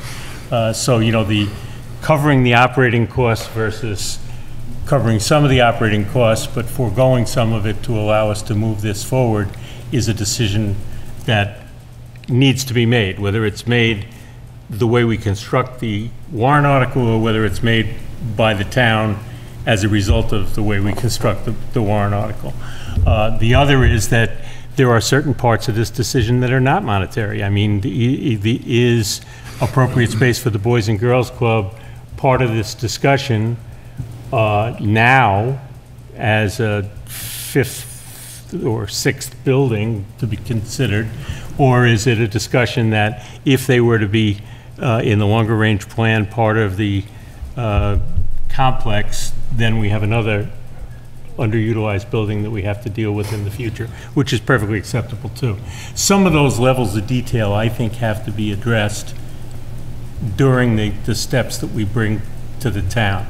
But to your point, I think there's 2 steps. There's one where we want to, at a town meeting, ask for a amount of money to take this from a conceptual design to a more cost-related architectural design if it's the plan that we believe should go forward. And then there's another town meeting that says, do we actually do this? You know, given the cost that we now understand, do we do it? Do we put a building committee together and begin the process? I think the realistic thing, though, is that if we do the conceptual design, part of that will be giving a conceptual price, correct? Mm-hmm. So that will be the time, when we go to town meeting, where the town effectively is going to commit to it going forward. Yes, they're going to have 2 additional times they would commit to doing the money for the true design and going out to bid, and then another vote to borrow the money, to authorize the money to do the renovation. But the reality is, we should be prepared to have the full commitment of the town at the initial part, because we shouldn't be spending money on design beyond the conceptual if we're not going to go forward. So we have to have, those other times are times people could say no, but I think we should be assuming that we really have to be prepared to do it here, and don't just say, well, you know, you've got another opportunity to do it later, approve it now. Now is the time that we do that, so. And I'm concerned with, when you think about if we were lucky to go and get a design bid in May, that's going to take 3 to 6 months. You would be possibly going for the construction the following year. It's town meeting, so that's May of 20. So the question becomes, if you approve May of 20, you'd want to start July of 20. Well, that's a year and a half away. So I'm concerned with tying our hands of possible current money or current value to reduce some of the current costs, when the fact is, if we're going to build the town hall, we should be building the town hall with all due speed, not to just do it roughshod, but a 2-year commitment that might turn into 2.5, or they want, if that's going to be the case, we ought to look elsewhere and not do anything with this building, and I don't support that. Mr. Chair? Yes. I feel like the way things work, I think we'd be safe allowing someone to rent for 2 years. When you think of all of the steps that we have to go through before we were able to start construction, I just can't imagine being shovel-ready before the end of 2 years. It may take longer than that, but I would feel that a 2-year rental would be safe. And if we asked them to come up with more, you know, conceptual drawings for now, you know, it would be nice to consider 2 scenarios, one leaving the unassigned space, and then one removing the unassigned space. Is it possible to do a couple things like that? Yeah, and I don't know if that costs a lot or not, but, you know, you could. And I would suggest a third one, which is to eliminate the record storage and then get rid of the entire back wing. So you could move the things down, assuming you could, because you got to move bathrooms and stuff like that. So I think 3 options: getting rid of the whole back part. So you mean like sort of straight across here? Yeah, because that's technically the addition of the patios. That was one of the original things. That would reduce the total square footage of the building. If I would add, if they think that's cost effective and we're not shooting ourselves in the foot and making it more difficult, just if you really think that might be a way to save money. There's a cost associated with redeveloping the municipal wing versus then being able to back off and tear off more space that you don't have to maintain. But we'll give you some numbers and you can decide what you want to do. That's where we're collecting the data now. Yes. Well, that's why I stopped where I stopped, because it's... If I recall the discussion between the patios with the wing and the patios without the wing, the issue becomes, what are you going to use that space for? Right. It's not so much you saving operational costs as it was, could you use it for something, could you use that space that it creates for something that you want to use it for? If I remember, that was a higher factor. Well, and that becomes part of... Although we did say, and we were pretty strong when we said we didn't want to be landlords, we did say it wouldn't necessarily be a bad idea if the carrying cost wasn't that high to leave the space unless we had a better use for it. Well, in the Boys and Girls Club, I don't know what space they need, you know, and programming needs and what they would do. I think that would be another mini task that we really need to do, is find out what are they asking for, because I'm assuming they're asking for it forever. not just this 2-year commitment discussion that's been going on. And I'd The have, other thing is, while it might be overly aggressive, I think at least tonight, we can shoot for the May town meeting of this year. If in fact, what we're asking for is based on the further work we're going to give this group to ask for, to spend more, to ask for money on a conceptual design. We may in fact have a design that we can go forward with, and the following meeting is to fund it, not to decide about it. Right, so you're talking about the May, not the fall meeting. Right. Yeah, No, I'm actually talking about, presenting something at the fall meeting in a month or two to get us to a point where in the May meeting we can talk about needing, the conception, the architectural drawings, the go no go decision that you had talked about. Okay. In May. Yeah. And if we don't make it, fine. But I think it's worth attempting. Yeah, I think it'd be great if we could get there. Mr. Chair, if I may. One, in terms of bringing this to the town or any parts of this in November, I feel like that's not a lot of time to explain in public outreach and communicate. Communication was your goal last year. It's our goal this year. Mid-September, us just learning about this now, having a lot of questions, looking for more funding. I feel like November 13th is right around the corner, and I don't know how well we'll be able to communicate. But also, I guess I really firmly feel that we are rushing forward with something without really looking back at the input. So I'd like to make a motion that we offer more than one conceptual town hall plan to our town to consider and take more of a bifurcated approach. Is there a second? I'll second it for the purposes of discussion. Any discussion? I think that sets us back another year because we need to get more funding to do more designs, and it's a stall. I mean, we should present what we want to present, try to get an answer in May. If they say no, they say no, but at least we know it's a no, and we'll try a different approach then. For the sake of discussion in terms of offering more than one plan, some components of this have popped up at previous town meetings, and the answer is no, like when the conveyance of land in the center of town comes up, it's been no twice, both as a block of properties and both when they were separated out. So when this plan to vacate town center pops up in little ways, the answer has been no. I think when you talk about wasting time in terms of gaining more input or looking at something, we're talking about a town that's almost 300 years old. I always say this, but it's older than America. And us sitting here making permanent impacts on property, I think a year is something I would be willing to give it. And in regards to that year, if we continue down a pathway where we're getting feedback that people don't want to abandon their center of town, they may want to have a town hall on the Ritter property, and we're really not offering that. If we bring these things forward and they're voted no, we're wasting that same year. I don't support the motion.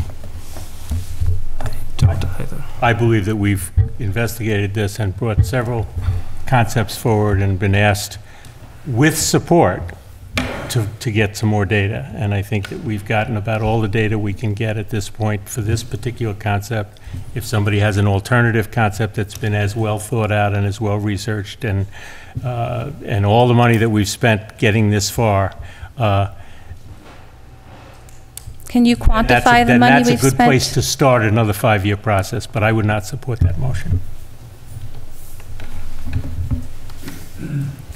Any further discussion? All those in favor? Aye. All those opposed? No. No. Okay. So, what we're working towards is a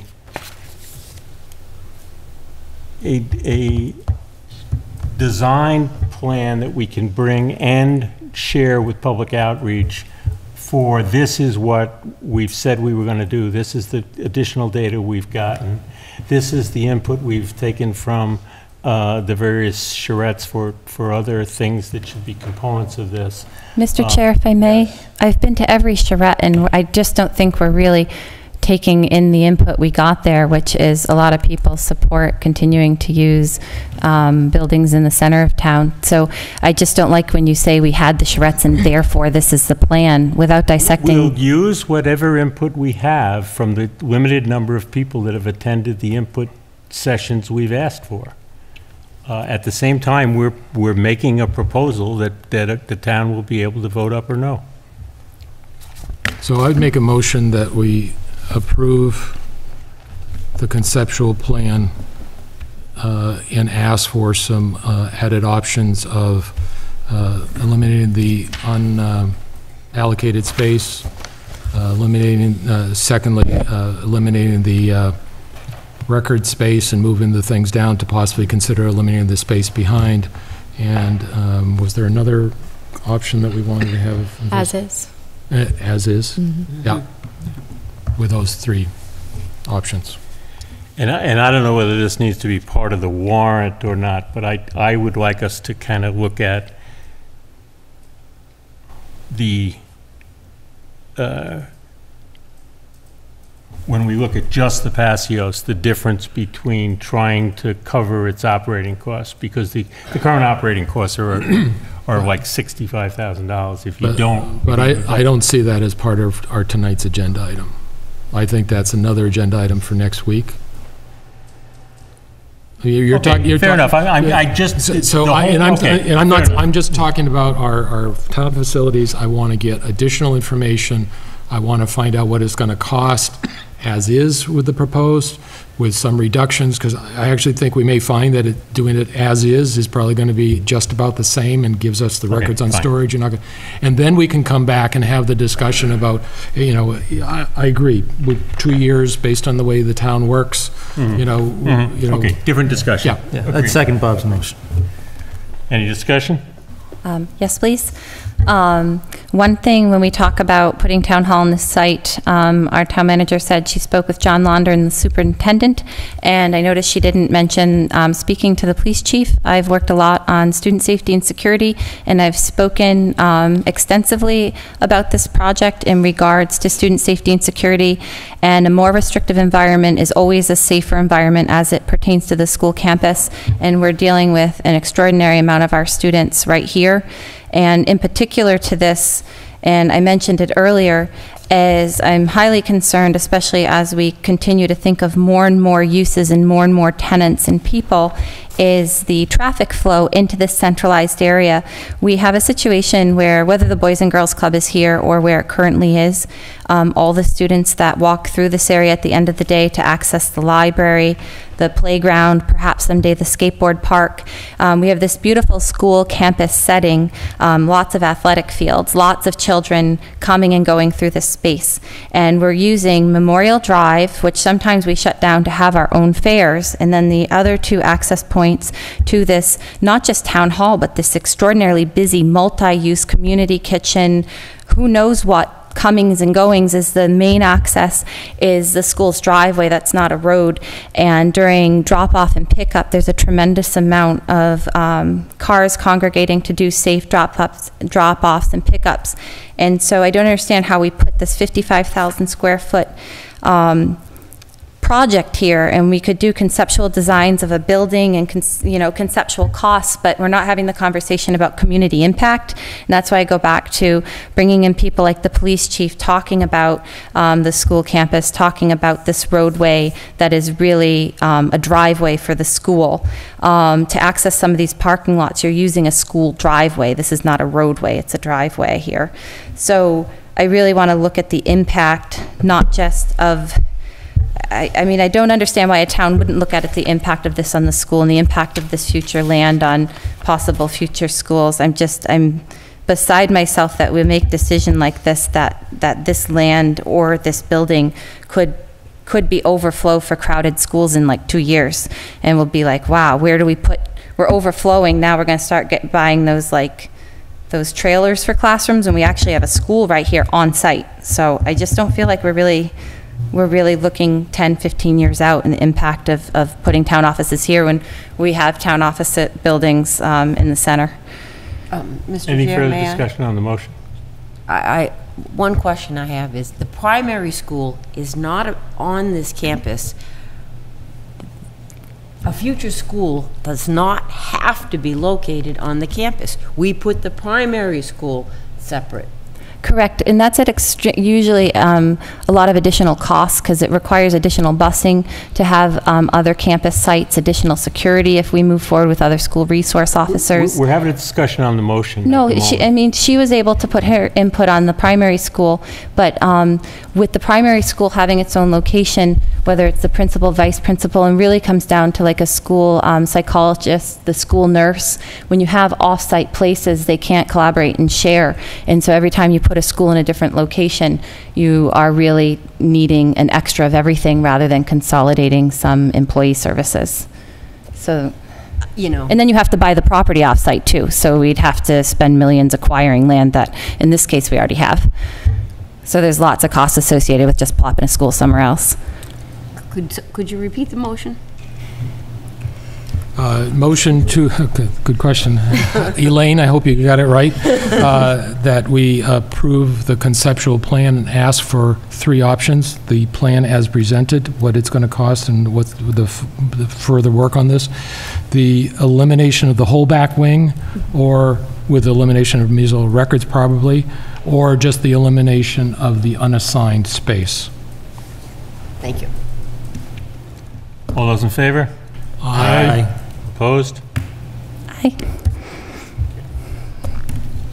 Can I just quickly address a couple Sure. of points? I have spoken with the police chief in the past about security, and my recollection of his comment is that it would be addressed during design, and that there are other public spaces in that area, including the library, the playground, the senior center. People can come and watch games. They don't have to be parents. They're visitors to the campus.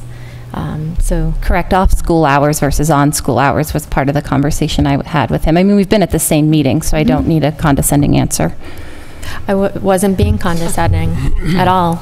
Well, I take student I was- safety and security very seriously, and I don't know why a town wouldn't want to have a further analysis of it instead of just sweep it away like it's just another one of Katie's bad ideas. No, I was responding to, you said I didn't respond about the police chief being included, and I'm responding that I have spoken with him. Also about addressing all our public buildings.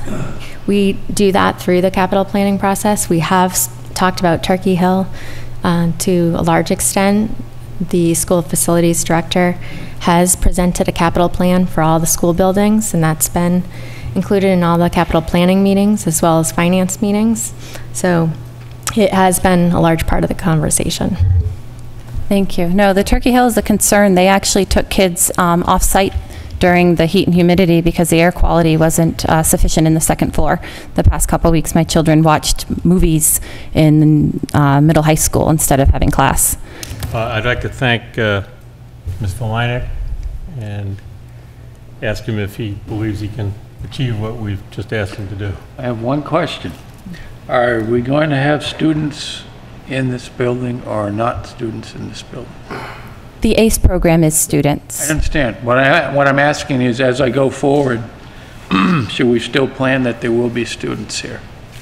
And try to work a plan that Kinda depends on which that you go. incorporates security? Because one of your 4 points was to eliminate the students, I think. Well, it was to eliminate the back space if you could move all the uses down by taking the Down, municipal okay. records. So the assumption is the students would be there. Okay. I've got a separate question about whether we should or not, but I think for your conceptual design, we need to have what it is in there based on what the superintendent's asking. Okay.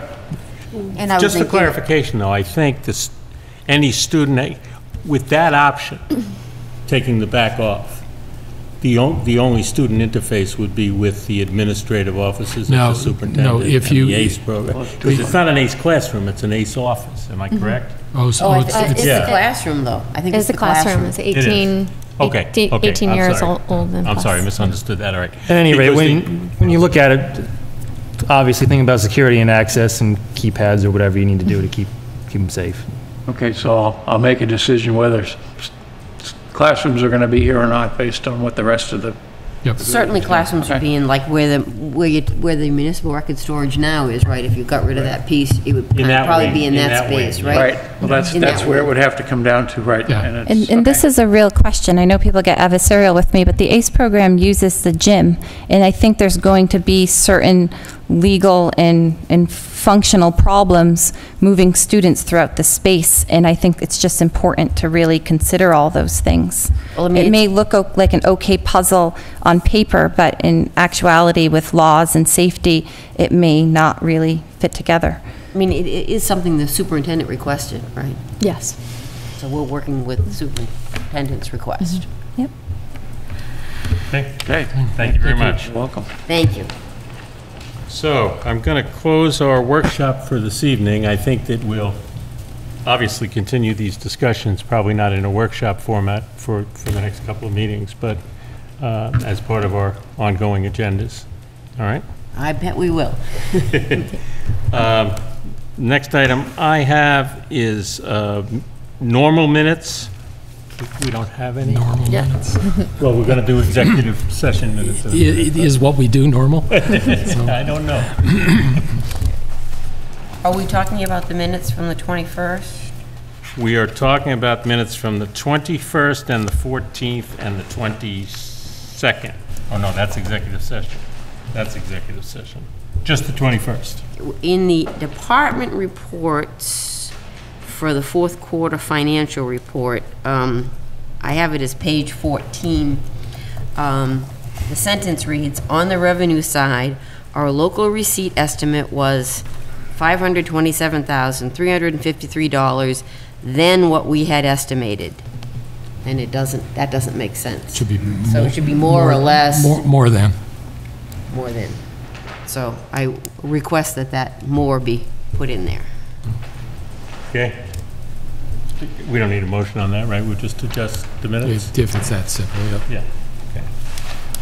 So I'm going to pass these down With that correction. with that correction. Thank you. And I think, I see executive minutes in there too, which we're going to get to in just a second. Do we have any warrants? This one here? Yes. Two. No, one. I have a warrant for accounts payable in the amount of $229,231.94. Any action file issues? Okay, now we have executive session minutes for release, and that is the executive session from May 22nd and August 14th, and they're in that folder as well. So it's my recommendation that these be sent out to us for review electronically, because I'm not prepared to Okay. take action without having seen them. Okay, I'm fine with that, and we'll approve them at our next meeting. I agree. Any committee reports? Oh, I do. It'll be really quick. Let me see if I can Okay. find it. I'll start while she looks. I attended the planning board meeting last night. They continued and then closed their public hearing for Settlers Solar, and they'll take a vote on it at their next meeting. And then they had sort of the beginnings of public outreach for marijuana, but it didn't begin till 10:15 p.m. There's actually 5 of us still here, and I think they'll continue on there. That was one of 6 topics of retail, but I think they'll probably hear that one again because it was a little late. That's all. Okay. At the school committee meeting, it was nice because the new superintendent had her first meeting since the start of school. I think she did a great job. Several residents were at that meeting, and they were discussing the athletic field fees, and several of them seemed to indicate that they feel the fees are arbitrary and somewhat capricious, and they requested that the Board of Selectmen work with the school committee and the Parks Department to figure out a more equitable way to charge fees for the school fields, that groups like the Bengals use, and to make it more fair. And, I don't really have any inside knowledge about the fees or how it goes, but these several people seemed reasonably upset and wanted the school committee and the Board of Selectmen and the Parks Department to figure out a more equitable way. And School Committee Chair Soroka said that she would reach out to Chairman Toll to try to set something up. And we do, just a response, we do have a planned meeting with the school committee and the superintendent, just in general, and certainly we can discuss it, but it's kind of my feeling that jurisdiction for fields is either parks or schools, but certainly not us unless it Right. raises to the budget level, and then that's how I we think get they it. kind of wanted us to help figure out how to make it fair. I don't know, or maybe raise awareness of it, you know. Like I said, I really don't have any background information on that. And the Stormwater Task Force is going to meet Thursday night, to do the final pass on the notice of intent for the MS4 permit. The steering committee of the Central Mass Regional Stormwater Coalition met right here in Lunenburg last week. This steering committee consists of town managers, town engineers, DPW directors, conservation agents, planners. I'm the only elected official who really doesn't have the knowledge that these other people have in the group. As we move from preparation of the notice of intent to the stormwater management plan, where the rubber meets the road, as we talked about, in terms of specific tasks that are completed and dollars spent to meet the requirements of this municipal separate storm sewer system permit, it'll become increasingly important for Lunenburg's professional to become engaged with the coalition, because they want to know, okay, what kind of help do the communities need? What kind of workshop should we be running? You know, what kind of equipment should we be getting to lend out to you people? And, you know, I'm not in a position to provide what Lunenburg needs, and so it would be great if a professional from Lunenburg could join these other professionals at some upcoming meetings. The next meeting is October 2nd in Northborough. The annual meeting will be held on November 14th. They still haven't decided where that's going to be. That's it. Oh, and before we move on, I forgot I went to another MRPC, Montechusett Regional Planning Commission meeting, and it was just as interesting as the first. That says a lot. So the Charter Review Committee is continuing to meet. We will be reporting out at town meeting, the special town meeting. We're not going for a vote. We're just going to report out. Just to state to everybody, we did hear the feedback during the public hearing, and within the committee itself, where we tried to make clarity didn't happen. We're pulling back on that information. We're simplifying what's going to be asked. So there'll be additional information at the special town meeting, with the understanding that we will be going for a vote at the annual town meeting in May. And, I think it's better to do that at an annual town meeting anyway. and I attended the Personnel Committee meeting last night, and asked for their professional help as HR experts in our goal number 3, increasing alignment with committees appointed by the Board of Selectmen. And they want one more meeting to think about it, but they were favorably inclined and even wanted to use the vacancy on their committee as a model to do the recruiting, do the outreach, do the training, do the onboarding, and kind of learn from that and document it in a way that we could then take that further. So I was quite impressed. Hopefully they don't sleep on it and change their minds. Our upcoming schedule, our next meeting is the 18th, next Tuesday. We have meetings in October on the 2nd, 9th, 16th, 23rd. Do we have a workshop scheduled yet? Have We defined what do that's gonna be, or not. no? Okay. It'll probably be the second or It's probably third. going to be the liquor license Okay. regulations and follow up on the rest of the policies that weren't adopted. We asked to do a deeper dive on some of the policies, most notably the liquor license policies, and if we can do some others, that'll probably be the workshop for October. I just remind you that the special town meeting is November 13th. Is there any public comment from the public? Please, Mr. Rogers. I ask you to come over here. Thank you.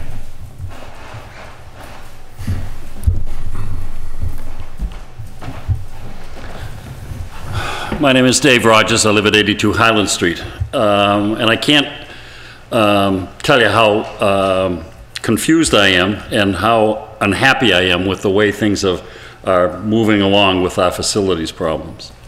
At the outset, when this happened, I was very vocal and I said the following, and I'm going to reiterate it again. I think it's very important that we, the town, the taxpayer, an understanding of what it's going to cost to solve our facilities problem. And by that I mean, if we're going to have to do something to make this building accessible and marketable, that's got to be factored in, as well as the Ritter and the old primary school and the Brooks House. I want a total understanding of what it's going to cost us.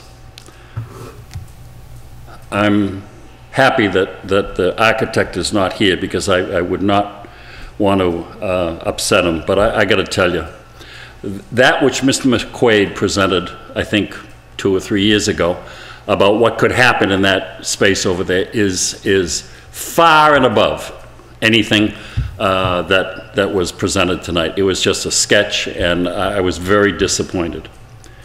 Having said all of this, I hope that you have charged this gentleman with the responsibility of coming back with a plan and a cost to do that plan. Is that what we've done here? Yes. Yes. Okay, good. Because otherwise it's just an exercise in futility. I was really troubled to hear that one more segment of the downtown population is interested in going to the Paseos, and that's the Boys and Girls Club. And the bottom line, and I'm going to quit while I'm somewhat ahead, is to ask that you keep your eye on the prize and keep focused. Sure, it's nice to have a kitchen for $250,000 that we got from the state. Sure, it's great to have Mr. Beck come in, and he's a great guy and does great things for arts. And sure, it's great to have a facility for the Boys and Girls Clubs.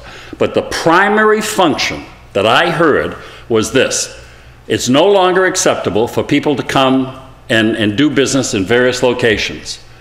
It's not acceptable for people to walk across the street and transfer information. We need to be in one location and handicapped accessible, and that's what this whole thing is geared for. So I hope we're able to do that, because it doesn't sound to me like we are going down that direction. Thank you. Please, Mr. McDowell.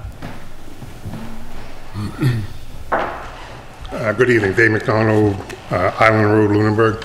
First, I just want to say my wife and I are praying and hoping that everybody's okay down in the Carolinas. As you all know, that's going to be hit pretty bad. The other thing is, I'm sitting here listening, and what I do for a living is retail construction. I build retail stores, and I build office buildings and so on. And I have a chance to go around the state and see what's going on. Well, the state of Massachusetts over the last few years is going to these towns saying, hey, you want to build a new school, we're going to give you half the money. So our school in this town costs $72 million, costs the taxpayers $35 and some change, if I'm not mistaken. One of the things is, when the schools do their plans, it's all done by the laws of the school, and please let me know if I'm wrong on what I'm saying. But that's all governed by the schools, not the Board of Selectmen. Is that correct? Okay. The other thing is that on my tours, and I'm going to give you some towns, and please look them up, is Sharon, Mass, and Taunton. They both have the luxury of going through the same process that you're going through. And what I enjoy about watching this is that you have 5 selectmen looking what's good for the town. But when you have a school, and you have a town like Taunton sitting there going like, well, wait a minute, we're not going to build a new town hall because we can retrofit their old primary school, which, by the way, is almost in the same proximity of what's going on here. So I hope at the end of the day, what the selectman does is what's good for the town, not for themselves, but for the town. And that means take a look at the budgets, do it right, give your thinking. I'm in favor of the patios. I'm sorry, Mr. Rogers, but I know you're a long-time Lunenburger. But the patios, to me, is not only a community center, not only where we can vote, but as head of the EDS for the Salvation Army, that's where we use our emergency disasters. We don't have to get involved. That's where the Lions, and Mr. Rogers, you know this, can use as a food pantry. This town could use a lot of things with that, and not just the community event. It's also good for everything else that we need. So please look at this, and we talked about, I have to agree with Ms. Adams, as far as the Brooks House. We tried to change that, and I'm looking at Dave again, because you know, that would have been a great spot for a bank or something, but the new bylaws went into the town district, and that was kind of hard to do. So to me, I think that Brooks House may want to go. But you guys have the luxury. With this comes opportunity. And opportunity could be this building. And if you look at Fitchburg, here's a school of B.F. Brown that burnt down, and they're making it into a fine arts. And that's something that I honor you guys. I think that if we can turn this into a theater of fine arts, people will give money. There's opportunity. And instead of bickering, I think you should look at the big picture and look at the opportunity that's set beyond you guys. And you have a lot of it out there if you just work at it. Thank you very much, guys, and have a good night. Thank you. Thank you. Please.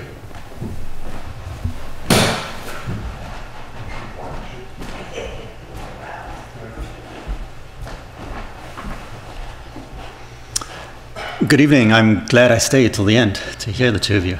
Darren Massey, representing the Lunenburg Business Association. I appreciate the long-term workshop planning that has gone into your decisions to tonight and where you're going over the next few years.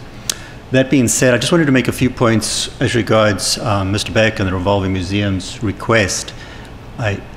It's not to be part of this long workshop experience. My understanding from what I've seen online and my conversation with him, he's looking to fit into the time frame you have. Is the one point he's looking into fitting into the space requirements that you have. Obviously, we've done the site visit at the TC Patios, but obviously there are other spaces. So within whatever agreement we may get to, he would be flexible and built into that agreement, one, to move with the time, and two, to move with the space. So I don't want those barriers to be seen as no-goes. That's one. The other point I wanted to then ask is, in hearing of a potential RFP to put out for other bidders, what would be the possibility, first part of the question, what would be the possibility in the TC Patios being under town control rather than the school, but were he to be offered space as an invitation, short term, for where I'm going with this is I don't want his availability to be lost. He's in demand, he's going to be picked up by other towns. I very much want to do what I can from the business side to ensure that we do benefit from his expertise, which are clear to see. So the first part, is there a mechanism for an invitation for him to use the space short term prior to an RFP for other bidders?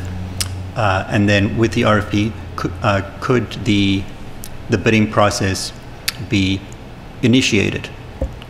So for myself, from the Business Association, looking to try and move this process with Mr. Beck forward to get to some action step, even here, but not wanting to complicate it with obviously your overall general process you're involved with. So just looking for some action steps, either by invitation for him to use space, whatever the short-term agreement is, or the action step to invite other bidders, or both. I don't have a response to that tonight. I think the response would be that we don't want to lose any opportunity to explore short-term and long-term potential. I think short-term clearly is under the purview of the town manager. Longer-term, it gets built into our planning process. But, you know, I'm very pleased that we have some interest in any of our buildings, and I want to have more interest in all of our buildings. And we're not going to let any time out Right. before we explore them. And part of the thing, excuse me, as the chair was talking about, is that the school department surplus this property and transferred it therefore to the Board of Selectmen. And the charter provides that the town manager is in charge of the property of the town that's not otherwise assigned. So that's why you basically be dealing with the town manager on the short term, and she's also the procurement officer for the RFP. So you're dealing with one person. So if I'm hearing you correctly, you're saying there is an opportunity for the town manager to make an agreement for some short-term use of space. She's the right person to be talking to. We can't guarantee what she's going to say. Right, but she has the authority. I'll relay that to the appropriate people. Please. I don't think I've met any of you. My name is Helen Obermeyer Simmons. I live at 323 Northfield Road, and I've lived in town for 20 years. I'm a former professor at Fitchburg State University, where I taught in the Communications Media Department for 35 years. And Jerry Beck is a visionary. I think that the fact that he's interested in coming to Lunenburg is a really great development for you all. For 7 years, I ran a place called Rollstone Studios, which is down on Main Street in Fitchburg, and myself and another woman from Lunenburg, Angie Nkola, were the founding people in that space. It was really a non-profit situation, but we exhibited artists' work, and we sold on consignment all sorts of stuff. Nobody made any money, but it did give a community feeling and the arts down to Fitchburg. And so I think that if the revolving museum were to move to the TC Passios, that then again is another invitation to the arts. I mean, right now, I believe Jerry Beck has a small space on Main Street in Fitchburg, but I've worked with him on these projects, and he really does get thousands of young people involved and brings pride to the community too, because there is buy-in.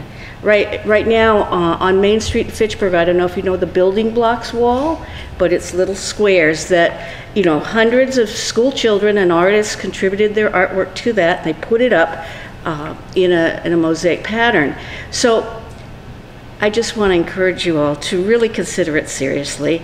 And since I'm retired now, this would be a place where I am a practicing artist with training, an MFA from Rochester Institute of Technology, where I could see volunteering my time as well. So, thank you. Thank you. Thanks. Any public comment from the board? Sure. Just to close out, with the TCP project, what I really hope we're able to include in that is not doing it arbitrarily without talking about what happens to all the historic vacant buildings in the center of town. I feel very nervous moving municipal activities out of all these buildings without understanding what their future use is, because their future use may be best served as town buildings. Make a motion, we adjourn? One thing, sorry. I just wanted to respond. Photos for the website, that was something we had requested during the development, and that continues. If anyone wants to submit a photo for it, it does have to be certain size requirements, so I can get that to them. But that's. Could we set up on the website a little spot that's like submit your photo here, unless that's already there? I haven't checked. It's not. Okay. Thank you. You're welcome. And how would we choose photos? Would it be something where people would vote, or would all submitted photos go? Like what certainly we'd want to have some sort of understanding of who chooses the content, or. Yeah, we only had one person come forward with photos. That's how those photos. Right, but if we very graciously did that. If we actively seek more, I think we'll want to I think it could be something fun. Photos around the community, I think that highlight the attributes of Lunenburg. I think that's key. You're in the midst of important business there. Move to adjourn. Second. All those in favor? Aye. Aye. Good night, everybody. Thank you very much.